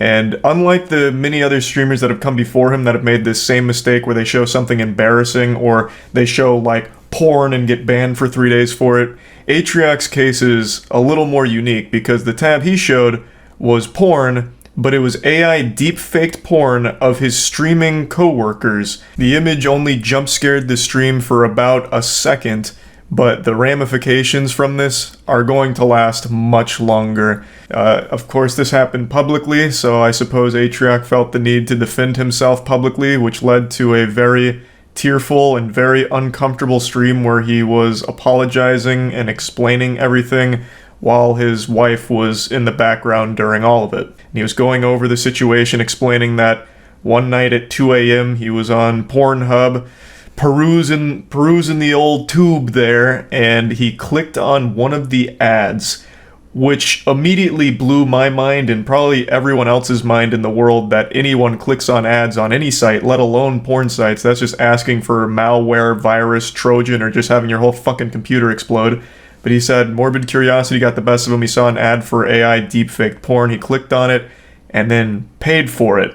He paid for access to the deepfaked porn, and it was of some of his streaming colleagues, which of course is a very big problem. That's weird, creepy, and pretty disgusting stuff. I think everyone can agree with that. He did follow this up last night with a written apology, going more in depth on everything and talking about the action he's going to take to improve, as well as stepping away from his company Off-Brand. And I'm going to go ahead and let everyone know, in case you don't know, Atrioc and I have collaborated on projects over the last year a couple times. We've talked quite a bit. I do consider him a friend, so when all this happened, I was extremely disappointed. Now, since this happened a couple days ago, it's already ancient history on the internet. Everyone's already given their take and talked about this situation, so I don't really have anything to add to the whole Atrioc discussion that someone hasn't already said. It is very clearly a pretty gross and creepy thing to have done, especially because it's not just morbid curiosity that you just clicked on something and saw it. You clicked on it, you paid for it, knowing what you were about to see, and then got it. And then it also stayed open in the tabs. Like, all of that is very bad, alarming shit. But I'm not really here to just keep focusing on the Atrioc situation itself or like dunking on the stream. I actually want to talk about AI deepfaked porn directly, because I've actually talked about this quite a bit over the last couple of years. And now what Atrioc has done is he's opened the can of worms and shown a lot more people just how far along AI deepfaking technology has come in the porn industry. He was kind of like the lightning rod, the catalyst to open people's eyes to this kind of degeneracy that's existed for a few years now. This whole situation almost worked out like a hashtag ad, like a sponsored stream segment, because the traffic to that site exploded as a result of this whole story. Now, the site has been shut down, and rightfully so. I'll also briefly tackle the damaged Coomer brains that are somehow defending this as like a normal, not awful thing. They're saying, like, it's not even their real body, why do they care, this is fucking stupid, it's not illegal. It actually is illegal in a few states, but even just setting aside the legality of it, how could you possibly make a sane argument to justify taking people that don't do sexual content and putting them in sexual content anyway, without their permission, consent, or even knowledge that it exists, and then you're selling it to people to jerk off to? Like, can you not see how that's a huge violation? Building an entire career without ever touching sexual content and then still being sold as sexual content by somebody else and using other people's bodies on yours as if it is yours? How can you possibly not see how fucked up that is? The argument that I've heard time and time again is it's not their real body, why do they care? Well, it's because it is indistinguishable from being a real photo or real video because the technology is so fucking advanced. That would be like if someone took a picture or a video of you with a really tiny wiener and sent it around your entire university to make fun of you, or posted it underneath every single one of your tweets saying, "This you," and it's your tiny wiener with like a banana in your butt. No one's going to know if it's real or fake because the technology is so good. Unless you pay very close attention to like hands and feet, but they're also smart with that. In a lot of the photos and videos, they don't show the hands or feet anymore because they know the technology hasn't mastered it. So you really have no way of knowing if it's true or false. And even if you try and debunk that, let's say you're getting harassed by a bully that's deep faking small wieners on all your pictures and underneath all of your tweets. Let's say you're like, you know what, fuck it, I'm tired of it. Here's my real dick and it's 9 inches of steel and glory. Well, now they can just say, you deep fake that, that's not your real penis. You will never be able to prove what's real and fake. Thus, it's totally irrelevant whether or not it's their actual bodies or not, because it doesn't matter. They didn't consent to it, A, which is a huge issue that for some reason people are downplaying. They didn't consent to it or give permission to the site to deepfake porn of them. And B, no one's going to know if it's real or fake if someone just starts posting that places like, oh, here's an OnlyFans leak of this streamer, but you didn't know they had a secret OnlyFans. You wouldn't know. Thus, it's a terrible fucking thing all around. These streamers don't do sexual content. Thus, that's why the AI deepfake porn of them exists. If they did do sexual content, it would be redundant. You could just go to their OnlyFans or their Pornhub page. So it's targeting completely innocent women in this industry that don't do anything sexual and still making it sexual for the sake of squeezing some doubloons out of some desperate porn-addicted losers that are frothing at the mouth to get porn of their favorite streamer. That's not normal and that's not acceptable behavior. Again, these are streamers that didn't consent to it, give their permission, know it existed, and they are still being sold sexual content of them that they never produced or had any hand in is being sold to fucking creepy losers. It should be super easy for anyone to understand why people are rightfully upset about all of this whole situation. And let's extend this to a bigger scope. Let's talk about this from a business sense. Businesses have gone full Weenie Hut Jr. I lost a major partnership because I made a dirty song. Now imagine the career problems that can unfold from AI deepfake porn being made of these people. Having that somehow find its way to advertisers or brands they work with could create real issues, even though they've done nothing wrong. They've never made sexual content, they've never done any of the things in the videos or the photos, but it doesn't matter because it still is so indistinguishable from being authentic. It should be very obvious why this is a fucking big problem. Now, I do really want to mention that while every victim in this case was a woman because Atrioc had paid for the female streamer's content, it does exist for men as well, and it has for quite some time. It is obviously more prevalent in women because more people are going to look for AI deepfake porn of women on the internet than men, and you'd be stupid to try and argue the opposite. But it is worth noting that this isn't just a woman-specific issue. This does exist for men. There is a ton of deepfake porn of me, for example. And I want to touch on the actual AI deepfaking and everything regarding that itself.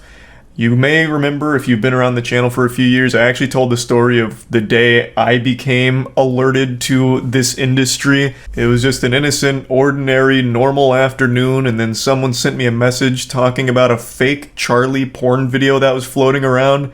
So I clicked it, and it was a deepfake of me giving a dual hand job. So I was skiing with some wieners here, grabbing 2 penises in each hand. And this is when AI deepfaking was still pretty new, so it was primitive, a bit archaic, it wasn't convincing, it was floating around as like a very self-aware joke, and it made me giggle. And then another one popped up shortly thereafter of me giving myself a foot job, I think, and the physics of it were crazy. I mean, it looked like a PlayStation 1 malfunctioning cutscene.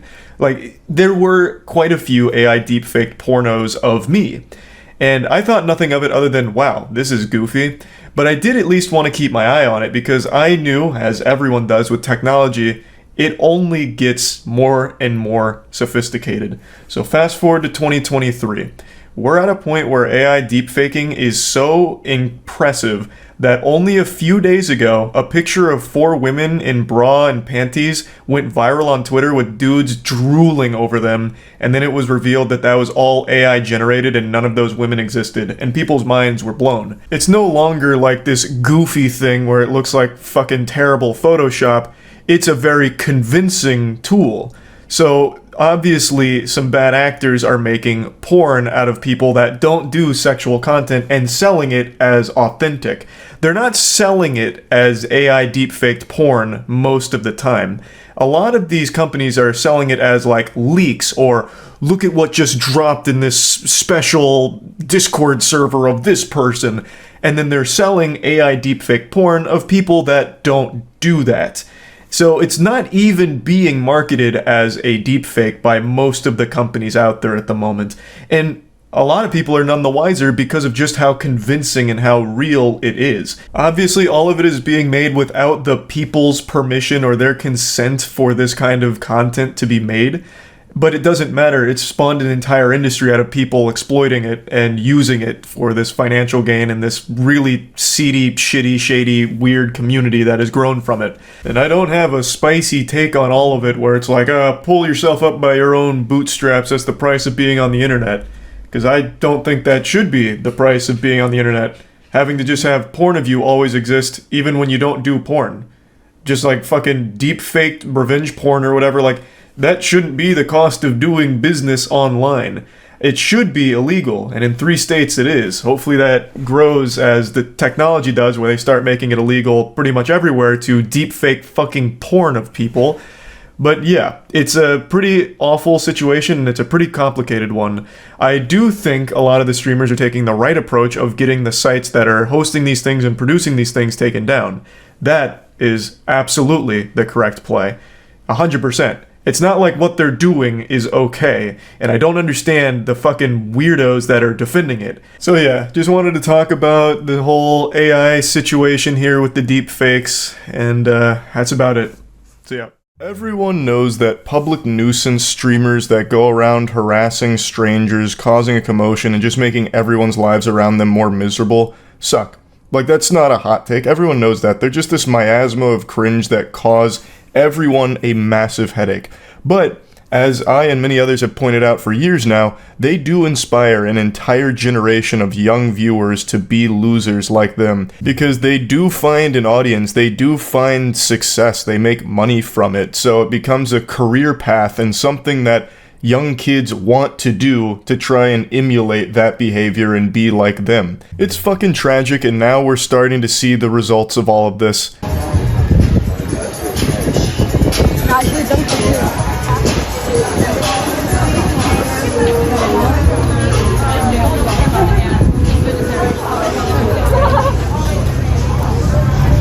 What the fuck?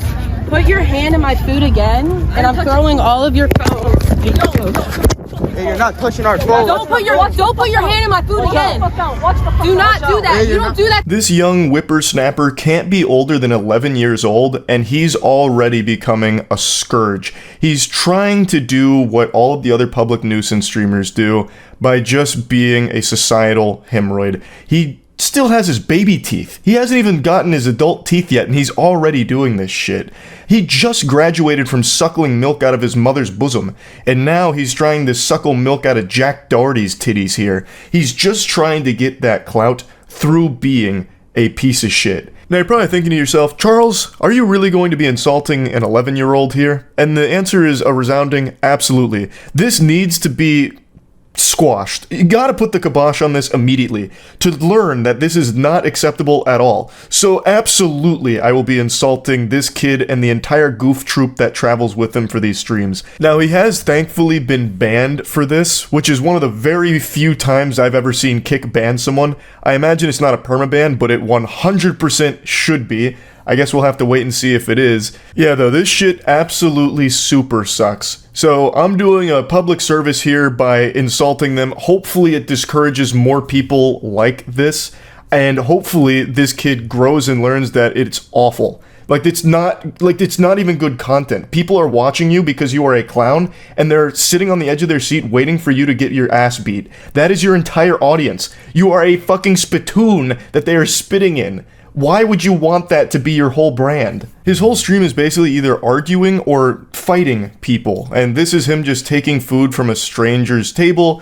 That lady then goes up to confront him, and I'll show you that clip in a moment, but in the same stream, he also gets in an actual fistfight with some other kids. His whole stream is just creating problems and instigating, hoping that someone will fight back, and he just yells and screams about it, or in this case, throws some wet noodle punches at them. So him and his goof troop fight this other group, and they know that they're not going to get their ass beat because they're too young. So the group that's taking these punches doesn't actually fire back. They push him away at one point, but they don't actually swing on him because they know they would be the ones that get in trouble because this is a toddler.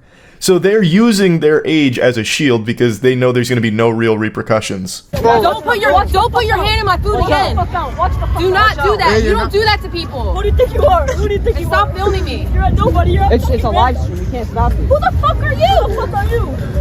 Give me the phone. Now you're not touching my fucking phone. Touch my phone and I actually do something. What are you gonna do? Beat me up? Back the fuck up. Back the fuck. I will. How old are you? 5? Kid's making threats to this woman, then he also has his friend, behind her just in case. It seems like he was contemplating sucker punching her. That's what it seemed like the synapses in his brain were about to fire and tell him to do there. This is his whole stream with him and his friends just wandering around, making problems with complete strangers for no reason. And I'm also using the term friends very loosey-goosey here because I have a hunch that they're not actually his friends. They probably can't stand to be around this annoying shit stain. They're just here because he has some viewers and they're trying to elevate themselves. That's typically how these stories go. I think it's also worth mentioning that he has clearly been heavily inspired by Jack Doherty. Jack Doherty is another public nuisance streamer who does this exact same style of content where he just travels around, makes problems, causes a ruckus, and he has a bodyguard with him so that when anyone tries to confront Jack, the bodyguard steps in and either attacks that person or scares them away and sizes them up, gets them out of there to protect Jack Doherty from the consequences of his actions while Jack peeks around the bodyguard still lobbing insults at him like a real tough guy. Also, Jack Doherty is probably about the same size as this 11-year-old. So, the reason I say that he's clearly inspired by him is because this kid also travels around with a bodyguard. That's who that dweeb with the TikTok broccoli hair was that's positioned behind the woman here. That's supposed to be this kid's muscle. Or backup, perhaps. Maybe sidekick. I believe it's supposed to be his bodyguard, though, like Jack Doherty has. But the clear difference between Jack Doherty's bodyguard and this kid's is Jack's is a full-grown adult man who is like a professional bodyguard. This kid's is another child who's still afraid of the dentist and probably still wearing Pampers and the head of the anime club. But he is still trying very hard to be like Jack Doherty. And the question needs to be asked, where are their parents? Where in the fucking world are these kids' parental figures? Do you think I go flying stuff? Do you? Alright, hold up. Do you? Don't do that again. Hold up. Yeah, shut the fuck up. Let's go. I couldn't imagine anything more painful as a parent than seeing your son like this, or any of the kids in this group here. It'd be less shameful if they were just addicted to heroin. Now, I know a lot of people default to blaming the parents here because that's a really easy thing to point the finger at, especially with so many parents just sitting their kids in front of an iPad and letting them doom scroll the internet and letting the internet raise their kids. But in a case like this, I don't necessarily know if that's 100% how this happened. I think even if you're someone who's very active in their kids' lives, they can just stumble across something like a kick streamer like Jack Doherty and see him flexing his wealth and be, you know, blown away by that, getting stars in their eyes and be like, I want to be like that. And no matter what the parent does, they can't really snap them out of it. That's just something the kid's going to have to learn through failure and learning that they're going to end up alone and a loser by trying to be like Jack Doherty. But I think there is a clear problem here that the parents aren't here. Like, they're just letting their 11-year-olds wander around IRL streaming. Under no circumstances should a child of this age be fucking IRL streaming on Kick. Kick is a platform that actually has child predators on it. There was a whole expose video about a big streamer who was legitimately a fucking predator. And their kids are now streaming IRL on that platform right now. And even on any platform, I don't think any kids should be doing any kind of streams like this. So I really am curious why the parents aren't more present in their life to allow them to stream for hours like this. That's just downright irresponsible, 100%. But I don't necessarily blame them for the kid trying to be a Jack Doherty clone, a bootleg Jack Doherty. That's something that even if the parents were monitoring their internet usage, he may have just stumbled across through TikTok or Twitter or something and then just got hooked on it. And that's a hard thing to stop as a parent. I do understand that part, but they definitely need to know that this is not acceptable behavior or normal behavior for kids to be doing. Fucking streaming, being an asshole. Come on. The parents definitely got to step up here and do something, I would say. Unfortunately, I don't think this is going to be the last time we see a kid start to do streams like this. I really do think that streamers like Jack Doherty, who I keep name dropping, but it's just so clear his influence on this kid's life, really do create further degenerates. They just continue this cycle of degeneracy by making more people like this. And it sucks. That shit is terrible. So hopefully I'm wrong and we won't see more cases like this, but man, it's still awful. Even with just one case, that one kid was inspired enough to start trying to do the same thing. It's sad to see. And yeah, I just wanted to talk about that a little bit. That's about it. So yeah. It's baffling how common it is for people to live stream their most embarrassing moments on purpose.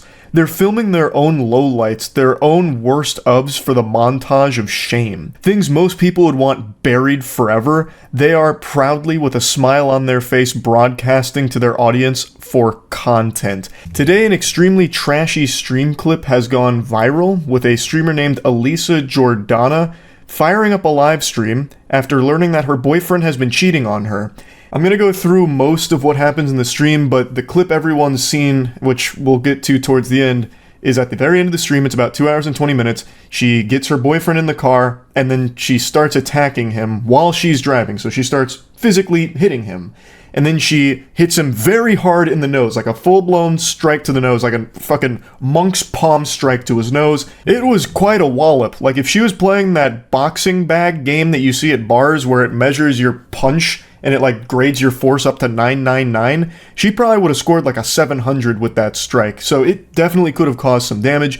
She threatens to kill him, and then she continues to escalate it. She grabs on his ear and starts pulling on it, and then he starts fighting back. So he starts fighting her. He starts yanking on her hair, telling her to stop the car, and she does stop the car. He continues yanking and pulling on her. She gets out of the car. He gets out of the car, chases her down, and then he gets back in the car and turns the stream off. Without a doubt, one of the worst live streams I can think of in recent memory. It's hard to watch. It's awful. It's crimes. Like, you're watching crimes unfold.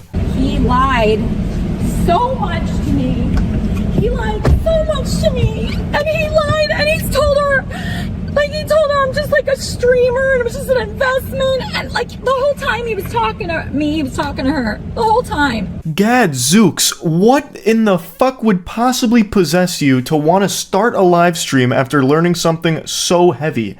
That makes no sense. How poisoned must your brain be to possibly come up with an idea like this?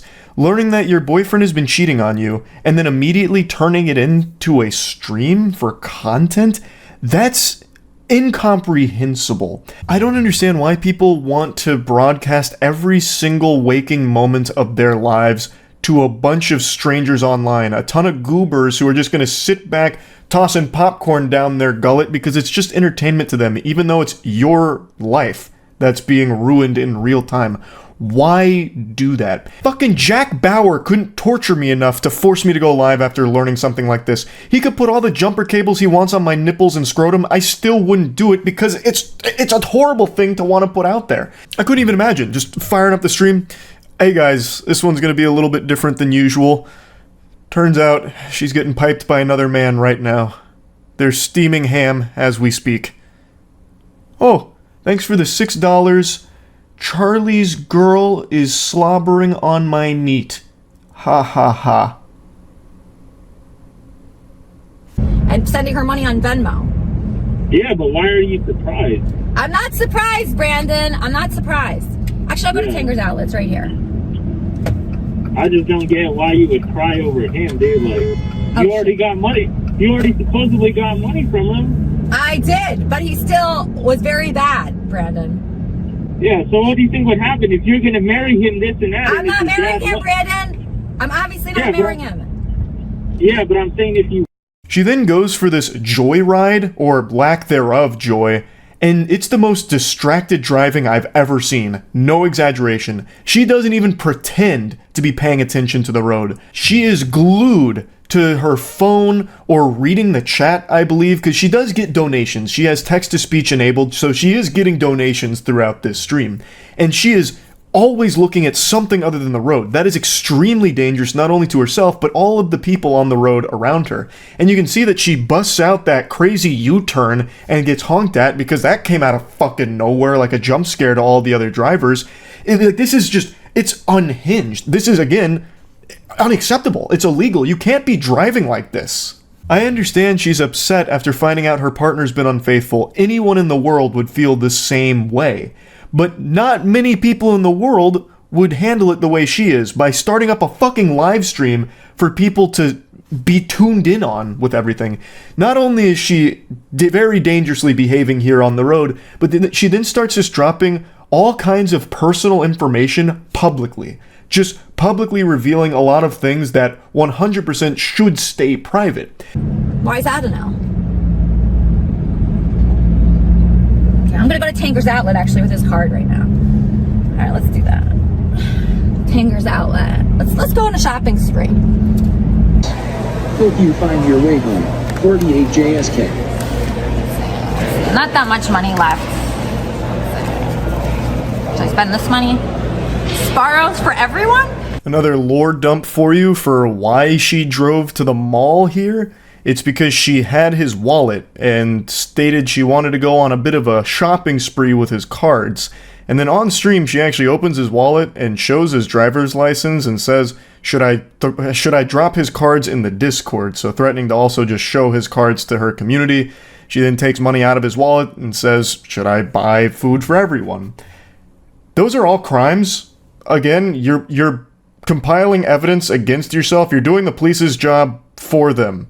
You are actually showcasing criminal activity. Now, unless I miss something, she doesn't actually spend any of his money. She doesn't actually use any of his cards there.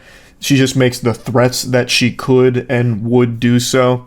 She does, however, actually open his wallet, and you can see his driver's license clearly because she's bouncing it around like something out of the Disney Channel. So you can see that, but I don't think you can make out any of his other cards. But regardless, this whole thing should have never been put online. I don't know why she made the decision to start streaming this. Again, she does have text-to-speech donations enabled, so it's possible that this is all just to get some, like, money from people that are sympathizing with her because she's going through something horrible. Getting cheated on sucks. But the way she's handling it is fucking awful. She's distracted driving, dangerously putting other people's lives at risk on the road, threatening to commit some criminal actions live, and then it ends with her assaulting him, physically assaulting him live. Like, this is horrible fucking stream. Streams, and he thought, oh, Discord's stupid. A lot of people say that, right? So all of Scora's private information is well, Sarah's phone number, Sarah's address, her full name, her Venmo account, transactions are all. James donated $5. Girl, is your Mexican girl hot? It sounds as though Elisa has fully doxed the guy and the girl here, posting all of their private information in her Discord, which is illegal.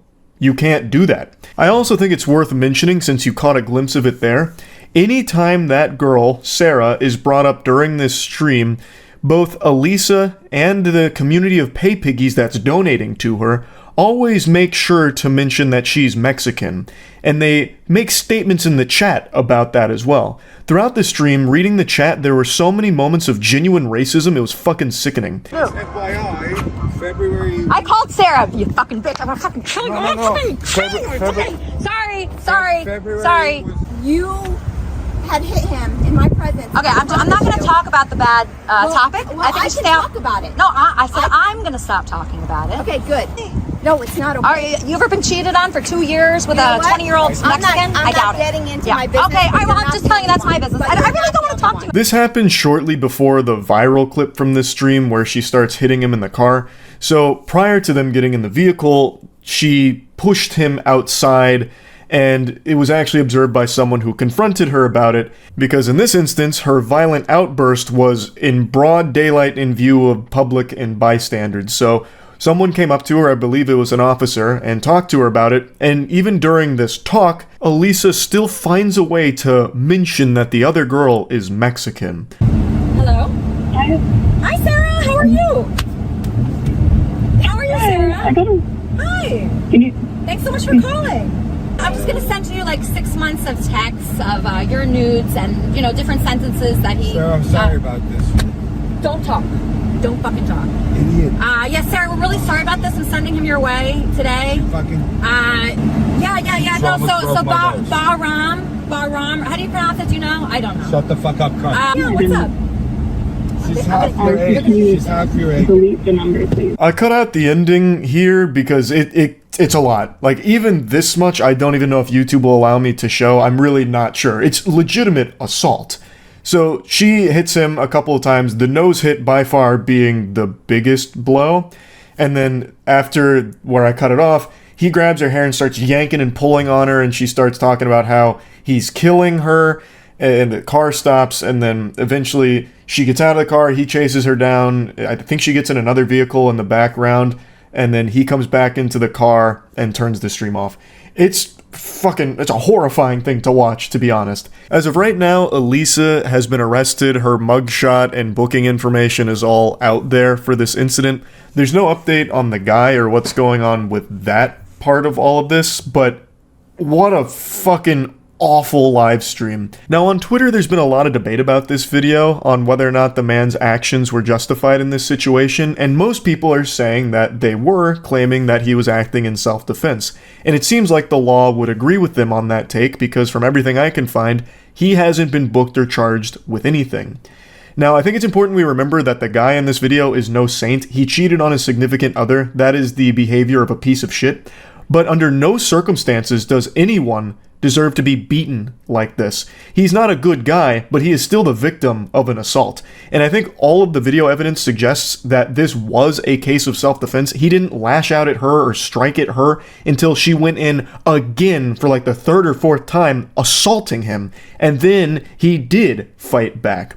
Now, I do think there is a case to be made that he may have taken it too far, because he does yank and pull on her for quite some time, even once the car comes to a complete stop. So I think he probably could have gotten out of the car at that point and just left the situation entirely, but I also don't know the entire situation on where it was stopped, if it may have been dangerous to do so, I don't know. But overall, I do agree that this does seem to be him defending himself, like, from getting attacked in this vehicle. Overall, this was a fucking awful live stream. And I really don't think this is going to be the last of its kind that we see, because it feels like it's getting more and more common with people wanting to live stream every moment of their lives, even the worst parts of it. So there'll probably be more things like this in the future, which sucks. I think it's just an awful direction, but just wanted to talk about this. That's about it. See ya. Today's been a big day for Kick Degeneracy. They broadcast 2 crimes live in the span of 12 hours. That's a new record, baby. Give it up for Kick. Huge round of applause. They're really busting new ground here. Usually it's only 1 crime per day. That's the quota, but they said, you know, hold my Johnson. We can do better. July 4th's right around the corner. Let's celebrate the only way we know how. With crime. It's nothing new for the platform. That's kind of become Kick's entire brand identity. It's basically like this quarantine zone for unhinged weirdos that the Joker would have recruited for his gang out of Arkham Asylum. And they basically set it up like zoo exhibits where edgy middle schoolers can go in and flick boogers at the glass as they laugh at the fucking clowns on the other side, getting themselves hurt for a couple of extra viewers. Anyway, I'm only going to focus on one of the crimes from today for this video. I might make a follow-up for the other one. But for now, let's focus on this baffling display of lunacy.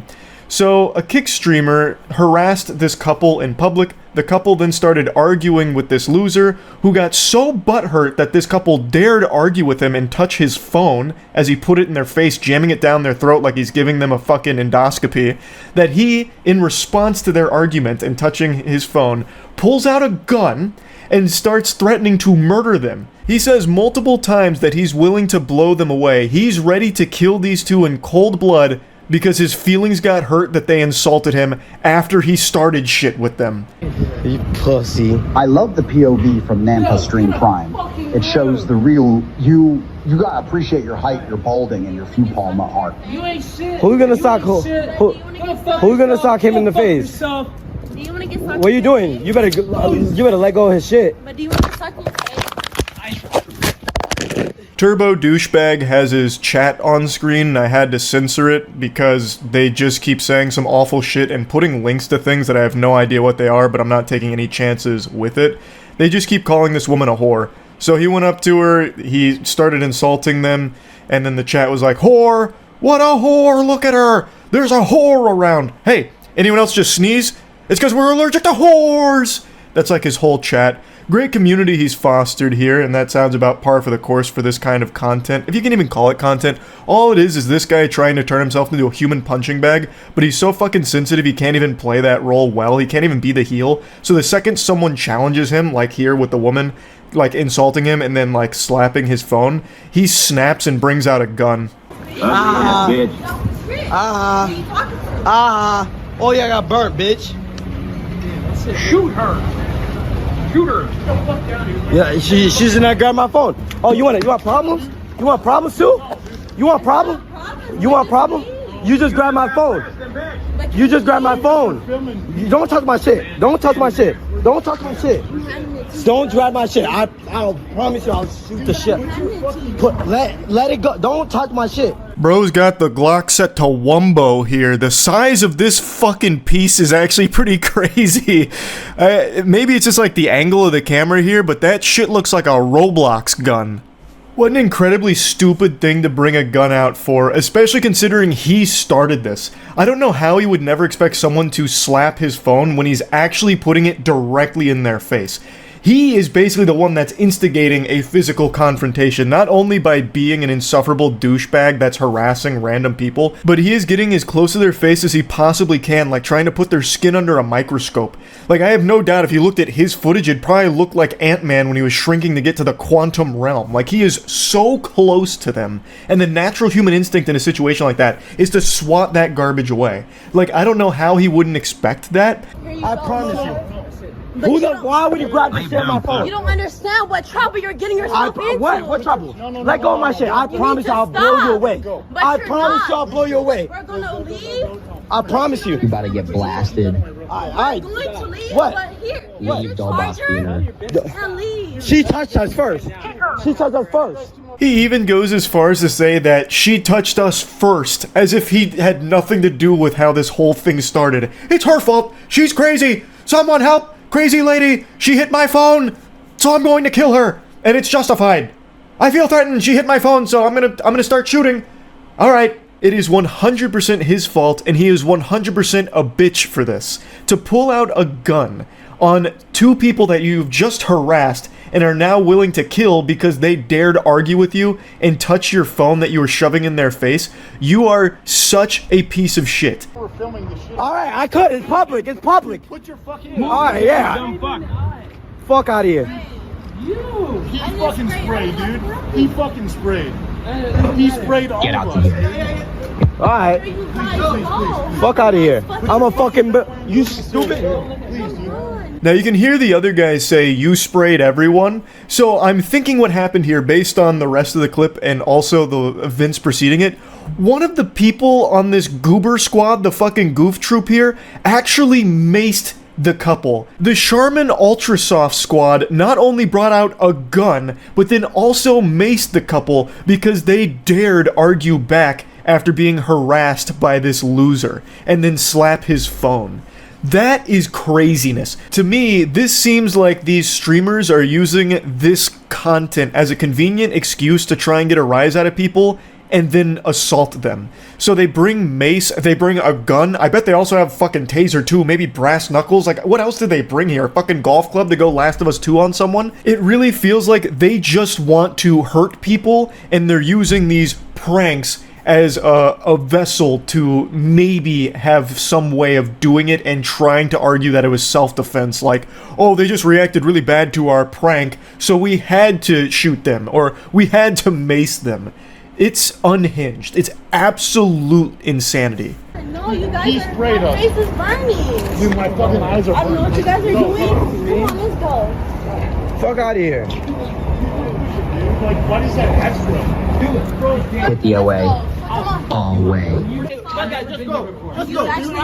Hey, listen, yo, just right now. Your bitch started shit. I don't record, you dumbass. Bro, just go. If you don't. The delusion with the statement this guy just said was like hearing the brown note. I almost shit my pants. It is so unbelievably, unfathomably delusional. My body just had like an actual reaction to hearing it. He said that they started it, the couple, and that he's recording it, dumbass. Brother, this is incriminating for you guys. You have recorded your own crimes here. You're doing the police's job for them. This is not going to make that couple look bad or look in the wrong. It's you guys. You don't want to just go, brother. You don't talk to me. You got problems too. You want problems? For what I need? What's up? You want problems? Yell blaster. I'll blow you away. Really? Really? Okay. All right. I got it. I don't want to fight you. Just go, dude. Why don't you want to fight me? Because you guys are fucking gentlemen. I'm not a... Bro, I will literally just fuck you up. Like, literally got the cayenne pepper. You guys can. You guys use pepper spray. Your boyfriend's a bitch. Your boyfriend's a bitch. Says the guy that just pepper sprayed them. He panicked because they dared insult him and argue back, so he went into his fucking toy box to pull out every little gadget and gizmo and doohickey he could find. A gun, pepper spray, it's crazy. That got crazy as fuck for no reason, LMAO. Bro, why she grabbed this shit? She got me pissed. Yeah, me too. That was how I would take her hostage and fuck her in front of him. You need water? Act like nothing's wrong. Bro, I'm fucking dead. Bro's Glock is fat as fuck. Shit ass tweaking. Huh? Y'all did initiate the confrontation. Why? What we put in her hand? No, what? No, stop. No, I don't want problem. I'm relaxing, sir. Sir, I'm just recording. He didn't do nothing. Don't move. You know you just recorded everything, right? So you saying to the officers that he didn't do anything is immediately disprovable by just checking the VOD that you filmed, you absolute bumbling moron. Holy shit. So one of the guys he threatened to shoot went and got some nearby officers here, who then took matters into their own hands to arrest them for literally waving guns around and pepper spraying people. Control 60 by give us a red Cromwell. Sir, I'm relaxed. Hey, you go. Turn around. You don't have to stop that.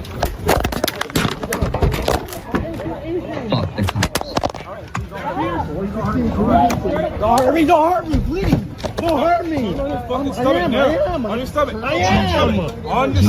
now. This is such a fitting conclusion here. He starts whining and screaming, "Don't hurt me," after he just pepper sprayed and threatened to shoot an innocent couple over an altercation he started for his dog shit stream. You couldn't write a more fitting poetic ending to this stream. And it happened so quick after the event. I mean, that's absolute cinema. Don't reach. I'm not reaching, bro. Come on, sir. Put your hands back. Put your hands back. I didn't do anything. Sir, fuck all these cops. You're not fucking listening. I am, sir. I'm sorry. Actually amazing how they keep saying that they didn't do anything, they're innocent, when all you have to do is rewind the stream 30 seconds to see him have a gun in his hand, threatening to blow them away. Actually just threatening to murder people, and they also ended up pepper spraying innocent people as well. All from shit they themselves started. And the chat was going on about how corrupt the cops were and all of that, when that's a bunch of hooey. They had just been told that there is a fucking lunatic that's waving a gun around threatening to murder people and also just pepper sprayed a bunch of people. Like, the cops are responding to that. That is a dangerous person. That's a threat. And they handled it pretty well, all things considered. I can't see exactly what happened, which led to the takedown, but from the angle, it seems like he tried to, like, run up the escalator, so then he, like, grabbed him and took him down, but I can't quite tell. But regardless, this guy has a gun that he's clearly not afraid to just bring out and threaten to kill people with. So, I think they responded pretty well, all things considered. And this is absolutely deserved from the streamers here, and I hope they spend a long time in prison. I have no idea if they will, but they absolutely should because they are not safe to be in society. So yeah, I just had to talk about this. Just more huge kick degeneracy here with this broadcast crime, and who knows, it could have turned into him actually shooting people on stream. And that is scary. That is horrifying. But yeah, anyway, that's about it. So yeah. I just had a couple of friends send me a clip where Jack Doherty just crashed his McLaren on stream while reading chat or maybe texting on his phone. And I just cannot fight the urge to make fun of this goober again. Insulting Jack Doherty is a God-given right, and I would be a fool to deny that. I can't resist. It's like trying to hold in a sneeze. I just have to let it out. I have to clown on Jack Dorky. The most punchable face on the planet here belongs to our protagonist, Jack. He is right now driving his McLaren, and his cameraman is doing a great job for the insurance company here, showcasing that he is not doing his due diligence of being a safe driver. So, the clip starts with him staring at his phone, staring a fucking hole through it. I'm pretty sure he's reading the chat, though it is possible he's reading texts or replying to texts. Either way, though, he is distracted driving, and it's about to be a disaster.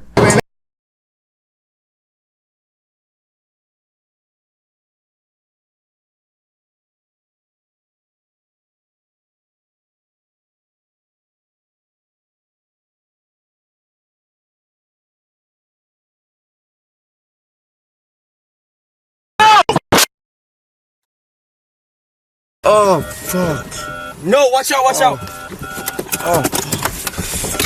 Fuck, open the door, open your door. We're locked in here. Holy shit. This is clearly a case of Jack Doherty not paying any attention, leading to his car hydroplaning. Now, I know hydroplaning can happen to even the best drivers, which Jack Doherty is not. He is looking at his phone numerous times. We have the cameraman who's filming this like Cloverfield, and actually did a really good job of like showing us the monster. Every time we see him, it's like he's been hypnotized by his phone. He's like in a trance. He's a zombie behind the wheel. He was never paying attention to the road, even though it's raining out. And then he had the chutzpah to step on the gas. You can like hear him accelerate. And he's barely even lucid right now because he's too distracted by his phone, and that leads to it hydroplaning. Holy shit. Holy fucking shit. Oh, Michael. Are you okay? Yeah. Holy fuck. Oh my god, bro. There's no fucking... Michael, here. Michael, do you have film on that phone too? His friend is clearly injured, bleeding from his head. He is fucking leaking. And Jack Doherty doesn't give a shit. He hands him the phone to keep filming for stream and then tells him to film on an additional phone as well to get multiple angles, I guess. He was trying to make like a 360-degree video out of it. I have no clue. Michael, shake it off for a second. Look, I know you might have a concussion. I know you're bleeding all over the place. But you have to remember, we're in the middle of content right now. So I'm gonna need you to get your act together, rub some dirt in it, and double fist these phones and film me, okay? I'm the superstar here, and I'm gonna put on a little bit of a show here for the content, okay? And if you're not alright with it, you're fired. You can take a hike. You can scram buster, get out of town, okay? Like, if this was me, if I was Michael, that would show loud and clear, Jack doesn't give a fuck about me. This little vermin is not a friend at all. He's a little content ghoul, a little goblin. I knew Jack Doherty was pathetic, but I had no idea he was this pitiful that this is considered content to him. Like, how can you possibly have so little shame? You just totaled your car with video evidence of you staring at your phone for most of your driving. And this car, like, fucking exploded like Humpty Dumpty here. The way, you'll see his car fully in a moment, it looks like when you drive backwards in a NASCAR game in the early 2000s. Like, he did a number on it, completely totaled it. It is a miracle that neither one of them are in a coffin right now. And instead of doing the sensible thing of stopping the stream and getting medical care to your friend who clearly needs it, he instead doubles down and wants even more footage of it, even though he looks like the biggest fucking idiot on the planet for this. An unlovable, unlikable, irredeemable loser. No. Oh my god.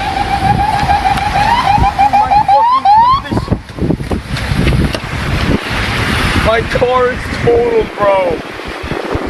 Oh my god, this is cooked.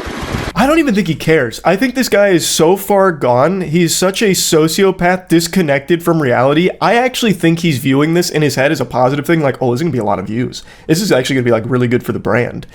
Like, it honestly seems like he's putting on a CW level acting performance. Oh, bro, this is cooked. No, it's busted. Once again, not even really asking his friend if he's okay at all. He asked him one question asking if he was good, and that was it. Immediately handed him the phone to keep filming, and then asked him to film additional content as well with the other one. Like, this guy, I don't believe has a soul left in his fucking body. And also, I would argue that this McLaren was totaled even before this accident because that paint job is a crime. That looks atrocious. It's like your grandma's polka dot wallpaper from the 70s. I don't know what that's even supposed to be. It looks like it was taken to a paintball tournament and used as cover. Maybe it was. Maybe that was the whole thing. But either way, that McLaren was living a sad life looking like that. And honestly, it might be for the best that it was put out of its misery. Because Jesus Christ, that is an awful, awful paint job on that vehicle. Definitely worth mentioning that he got banned for this. Kick actually banned him. I don't know if it's a permanent ban or not, but as of right now, his account is gone. What's your name? My name is Jack. I was driving and then my tires just slipped and I lost control and then landed here. I was all the way on the left side and I just went there and then I don't know what happened. I just lost control and the next thing you know I'm just going here. And I don't know what happened. Yeah, no shit you don't know what happened because you weren't looking. You were buried on your phone, brother. This is probably the most honest thing I've ever heard pop out of this douchebag's mouth, and it's entirely accidental. Like, he is being honest. He doesn't know what happened. He didn't have his eyes on the fucking road at all. Though I do think it would be very important information to share with this officer, the video footage. I think they'd really like to take a peek at that, Jack. You love to promote your streams and everything. Why not let the officer take a peek at what happened right before the accident? I'm sure that would be really interesting in helping them figure out how this mysterious crash could have possibly taken place. This whole time, he still hasn't really checked on his friend at all, who is still bleeding profusely, and it's not until more authorities get there, as well as, like, medical personnel, that he even pretends to care, like, comes over and gives him a hug. But outside of that, he doesn't really care about Michael, and if that was me, I would 100% be suing Jack for that. He's made it clear as the fucking patches on my face where my beard doesn't grow that he does not care that I am injured and it's his fault. All he cares about is me filming him. So, fuck him. I would 100% be opening a case against Jack. There is video evidence of him texting and driving or reading chat while driving, just being distracted and causing this crash that has now injured me. So, I'd be coming for a little piece of that pie, because he is a piece of shit. I don't think Michael will do that, and I don't even know if it would be like a slam dunk case if he tried, but this would absolutely be where the friendship would stop, if that was me in this case. That shit is just so foul. They want me to be back. They don't want me to be here.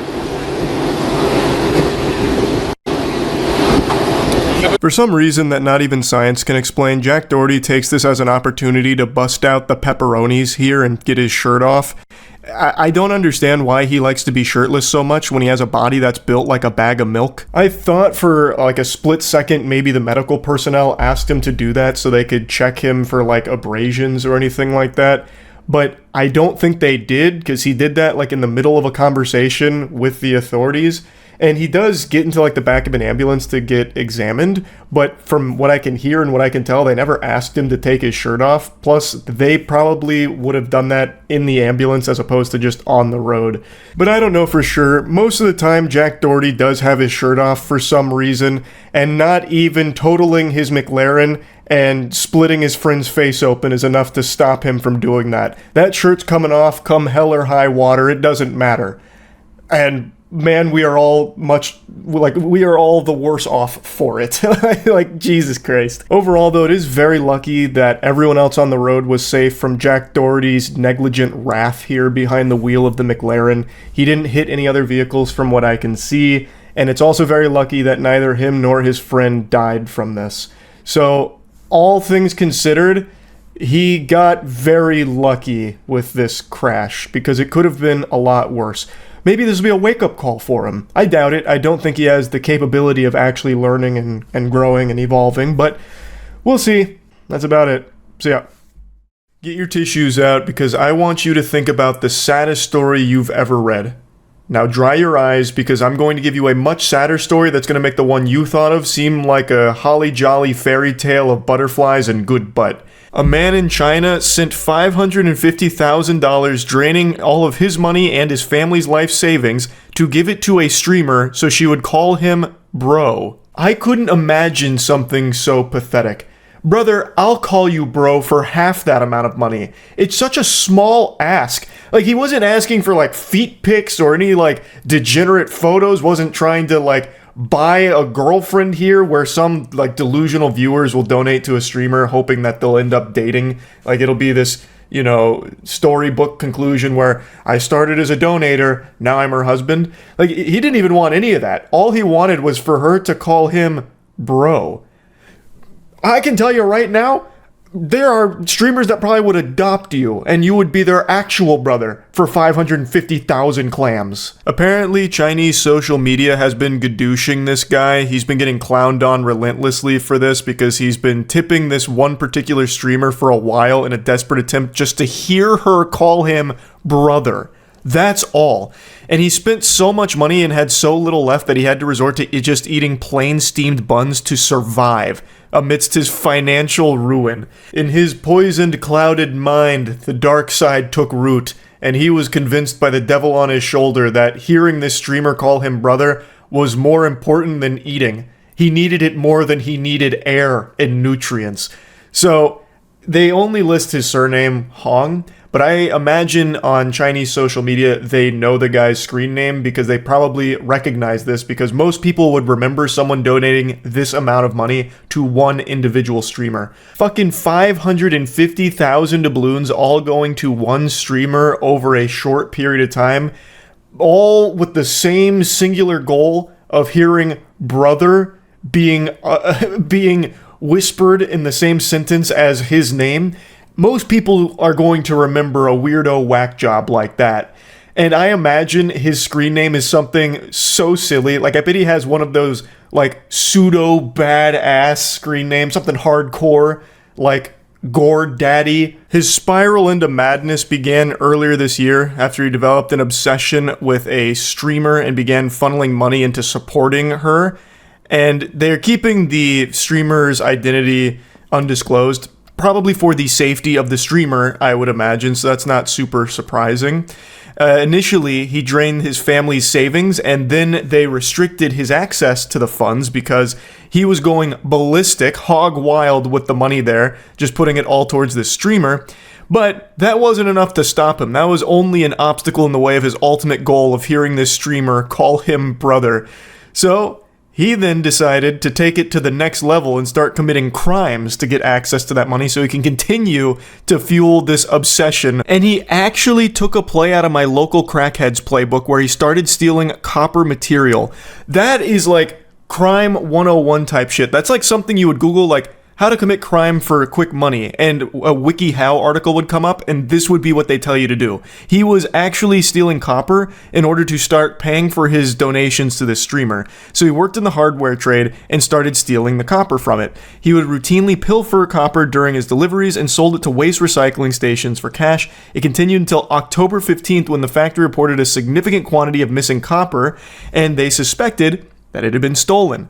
Police investigated, and Hong, accompanied by his family, turned himself in.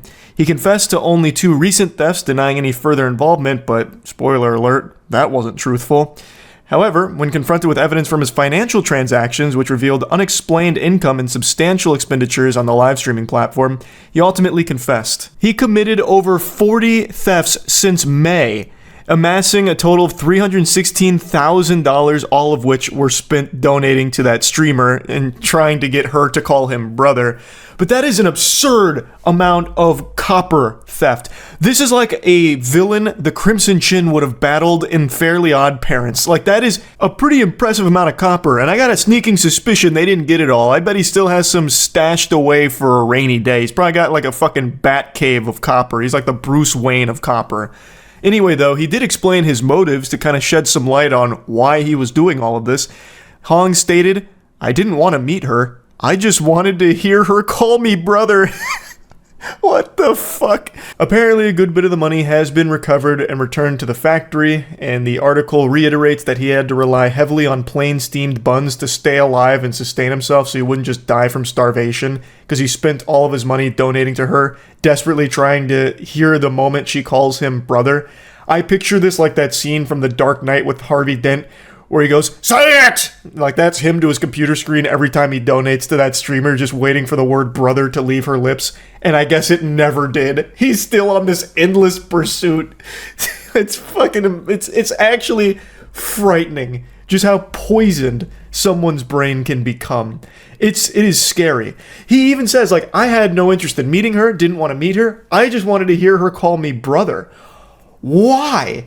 Like, is it like a fetish or something? It must be, like, to some degree, right? You would think. Something has truly gone awry in the old noodle up there that would lead someone to be like, I'm going to give not only all of my money, but all of my family's money to this streamer because I really want to hear her call me brother.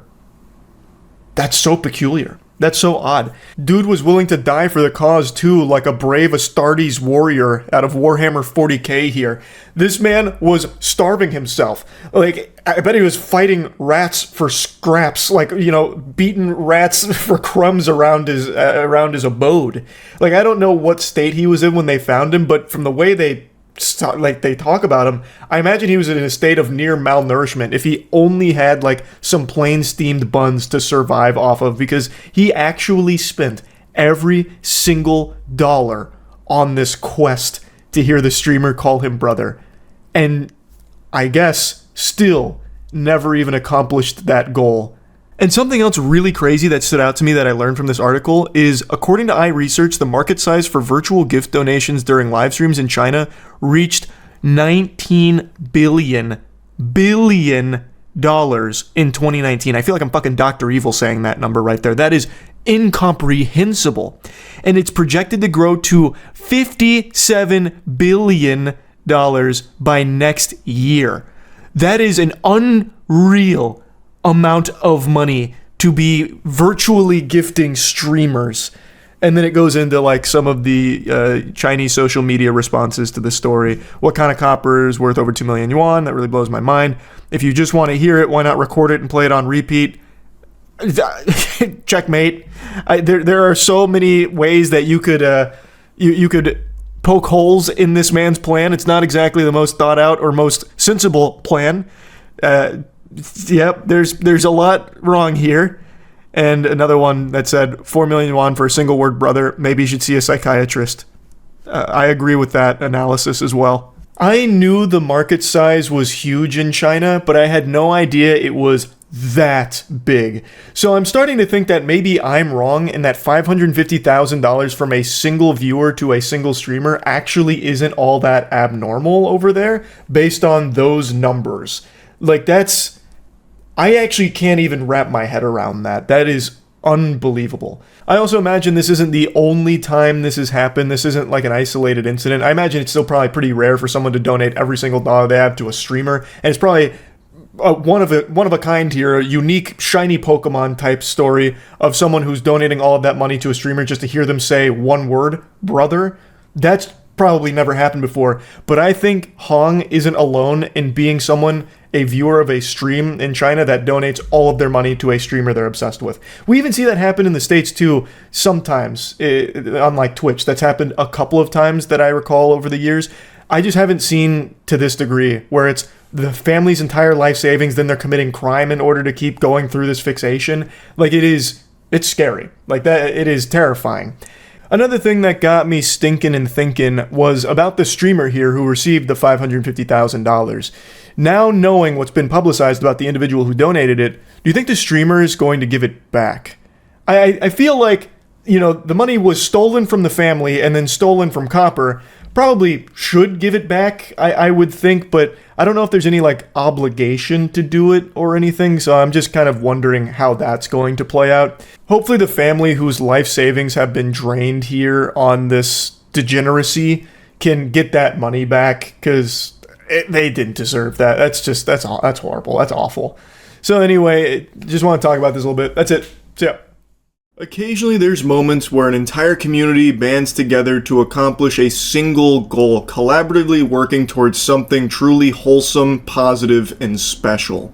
And this just happened in the most unlikely space, crypto. Yesterday a story blew up about a man who has cancer who was streaming to raise money so he could pay for his treatment to fight against it. And while streaming to raise money for his cancer treatment, someone convinced him to download a game called Block Blaster. And when he did, he lost all of the money in his wallet. It made like my nuts and drained it. It, like that, took away all the money he had raised for cancer treatment, approximately $32,000 or so. It turns out the game was malware that was disguised as a game. It had a ton of fake reviews. It had like hundreds of fake positive reviews, so it looked legitimate. Plus, no one expects a Steam game to have this kind of vulnerability in there where it could have some kind of malicious things go on in the background, but unfortunately, that's exactly what happened here. It is 100% confirmed. I made a video going deeper in this topic here if you want to see like the entirety of what happened. And that brings us to the latest chapter in this story here. Overnight, the community tirelessly worked to find those responsible and also prove that it was the game, because this is pretty unheard of for the most part. It was like fucking Batman trying to squeeze out the Riddler here. And they did. They confirmed beyond a shadow of a doubt the game was responsible. They even identified apparently 907 victims. And not only did they prove that the game was causing all of these people to lose all of their crypto, they even unmasked some of the people responsible for it. Which means there could be real consequences for these fucking sick assholes here. Like, we even have snippets of conversations, like this one from David. The context here is these two are apparently involved in the theft with very little remorse, and David says, "I will, sure. I didn't want to do that one, to be honest, but once I was done pin testing and sent it off, it was already done, and I figured he would make it back in a day." This is talking about Rostaland, the individual with stage 4 cancer who was raising money to try and get treatment to survive that they stole all of the money from through this game, Block Blasters.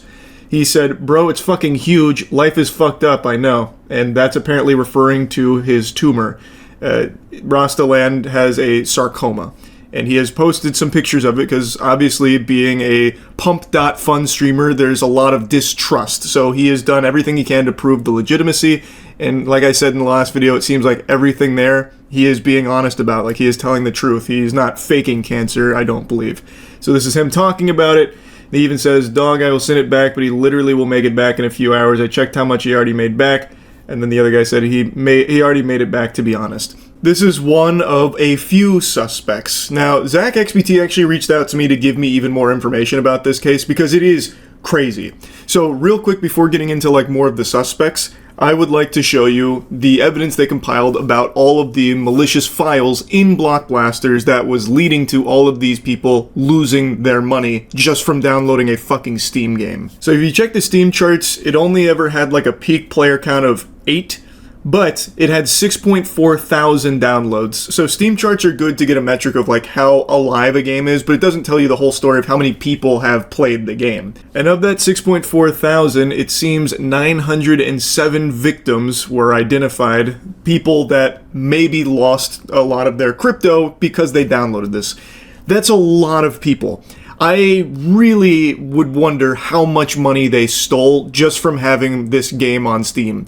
And mind you, this is not like a chart topper. This wasn't like a top seller game or anything like that. This was a pretty underground game. Like, even the name is as fucking generic and lame as it gets. Block Blasters? Sounds like one of those fake TV games where, like, the dad walks in and he says, "Hey, son, what you playing there?" "Oh, Dad, it's just like the latest Block Blasters game." Like, oh my god, you're such a fucking fossil, Dad. You don't know Block Blasters? Might as well just call it the pea that took a poop. Like, it's literally a nothing burger of a game, yet because of the fake reviews, and because they were like spreading it around, I even saw evidence that they had like compromised Twitter accounts trying to do paid promotions to people to stream Block Blasters to get more people to download it. I'm unsure if anyone ever actually like took that bait or not, but they even tried to like get it exposed to more people like that, so that way more people would download it, they could steal more people's wallets. It is a crazy scheme that still had 6.4 thousand downloads. Imagine this on a bigger scale if this becomes a more widespread problem. They got 907 people, and we know in one case they got $32,000 from just one of those victims. This is a frightening prospect for like the future of Steam games if this is something that people have now identified an exploit for that they can use. It makes it very scary. This is a really insightful thread that kind of goes over all of the main stuff. So there was a batch-based stealer with a fizz install backdoor, steal C binary, various VBS scripts and zip archives, which had the password 121. Now, keep in mind, I am a fucking troglodyte when it comes to this kind of deep level shit. I am a homunculus, so a lot of this falls on deaf ears for me, but it seems pretty irrefutable. Like, this evidence here seems pretty watertight. They also have the file paths, the files themselves. They literally have everything. It feels dead to rights. Like, this is a case closed. And if you want to see like a full breakdown of the files and how it works, there's a website called G-Data Software that posted a full write-up on everything. And actually, according to this site, there's been some other notable games that have had similar things happen. So, perhaps the most notable case is that of PirateFi, a free-to-play game that comes with an information-stealing malware. The most recent malware infection in a game was Kimia, an early access title on Steam which was compromised by a threat actor known as EncryptHub through the injection of malicious binaries. These threat actors bypassed initial security screenings from Valve, which allowed the deployment of malicious patches and infected multiple users of the platform. And then they talk about how they observed it with Block Blasters. So this was reported by G-Data Software, and I didn't know about the previous cases here. So it seems like this isn't an isolated incident. This just happens to be probably the biggest one so far. And this one, they actually did apparently unmask some of the main suspects. They stole from a person with cancer. It actually doesn't get lower to that. They're going straight to hell, 100%. And people were so outraged that they all worked together so they could try and bring justice and try and help him get his money back, which, as I reported in the last video, Rostaland did get reimbursed the money that was stolen from him, which I think is amazing. Someone named Alex Becker reached out and sent him the $32,000 back, which is great. It's really nice to see something positive happen in a community that's become synonymous with like dog shit and terrible things happening. But job's not finished here. We still haven't gotten the good ending here, the happily ever after. The people behind it aren't behind bars. They aren't sucking farts out of assholes or anything yet. But it looks like that might happen. It looks as though the people that have stolen from 907 victims, including someone with cancer, have been unmasked. Apparently, in their Telegram, which Telegram might even be worse than pump.fun when it comes to like nefarious activities. I have never heard Telegram in a sentence that wasn't preceded by some of the most foul shit you've ever heard of. It feels like that platform is exclusively used by criminals. But real quick, here's a nice TLDR from VX Underground, who directly was involved in reporting on this, and it's been quite an adventure. So here's like a lore recap in case you got lost here. So Rostaland had his crypto wallet drained because he downloaded block blasters, he has stage 4 cancer, and he was targeted specifically for the cancer treatment money. He lost $32,000. Alex Becker donated $30,000 to him. People came together, they found the drainer infrastructure, pulled all the victim data from it. They will be notifying the victims, the malware has been flagged. And then even more people came together, they found their info from Telegram IDs, and then found their info from their Steam IDs. So now that you're caught up, how they got the info on the main suspects is one of them had joined a Telegram that they were alerted to, and it turns out it was actually hard-coded with some signatures. They then had the names, and they were able to cross-reference that with things like Steam IDs, and they were pretty much able to pull the fucking Scooby-Doo mask off of these villains here. This post kinda lays it out step by step since a lot of people were very curious. So the shitty malware sent all the stolen data to a Telegram the scammers made. We connected to the Telegram channel using the same credentials that were inside of the shitty malware. Inside the channel was the scammers. We got their Telegram IDs, and then from there they cross-referenced with like public-facing chat rooms, stuff like that, and they were able to just start connecting all of these dots and finding the main suspects. And the main one that's been getting clowned on is this guy, Valentine. Now, Valentine has gone dark. He is fucking going off the grid. He is moving himself into the back rooms right now. He's deleted all of his socials that I can find. Apparently, even his girlfriend has done the same. That I haven't confirmed myself. I haven't gone to like any of her pages or anything. But Valentine likes to think of himself as an influencer. So there are tons of posts with him flexing very expensive things, seemingly off the back of stealing so much money from so many victims through his malware block blasters on Steam. Now again, it's not like he did this alone. He wasn't the solo person responsible here, but he is one of a handful of suspects. He is kind of becoming the poster for it though, the mascot, because he's such an insufferable douchebag apparently. What a nice guy. When he's not stealing money from cancer patients, he loves hanging out with his girlfriend and doing cringe TikTok dances together. Look at how cool this guy is. This really was an extremely thorough and just crazy investigation the community banded together to conduct here, all for the sake of bringing down these fucking vile worms responsible for stealing money from over 900 people, including, of course, Rostaland. That was really the spark that ignited this. And VX Underground gave a list of like the most notable people who worked this, so you can see like the credits here. Huge hats off to all of them for their work on this, because if there can actually be like some justice here, not only with, of course, Rostaland getting the money back, that's amazing, but also the people that did this being held responsible and facing real punishment for it, that would be amazing. Now, apparently a lot more information was uncovered about the individuals seemingly behind this, but this is all I'll share publicly here. Apparently the people that conducted this investigation have already turned over all of their findings to authorities. So there is a very real chance that these people will not get away with this. That's amazing. That's fucking incredible, because in crypto, there's a rug pull every minute. There's a scam every second. There's always someone losing their money in tragic ways in the crypto space, and very rarely does that go punished. And in this case, I thought for sure that was going to be the same song and dance here where they just delist the game and vanish. But the community did not let that happen. This is the result of a community motivated by a single goal of getting justice for someone that was wronged. They stooped to a level lower than you'll normally see, stealing from someone with cancer. It ignited a spark in the community where they worked together to catch these evil people.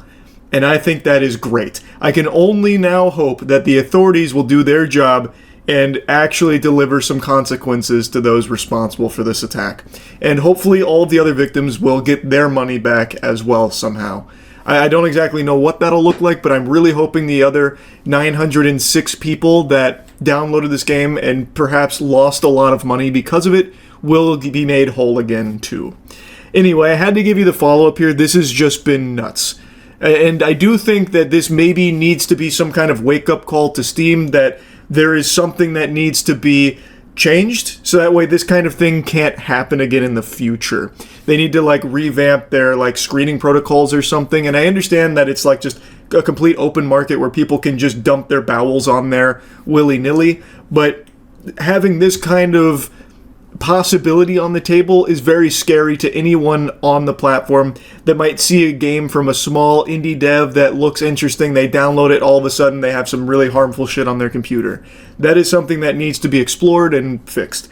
Hopefully this isn't like the first of many to come, and anyway, that's really about it. See ya.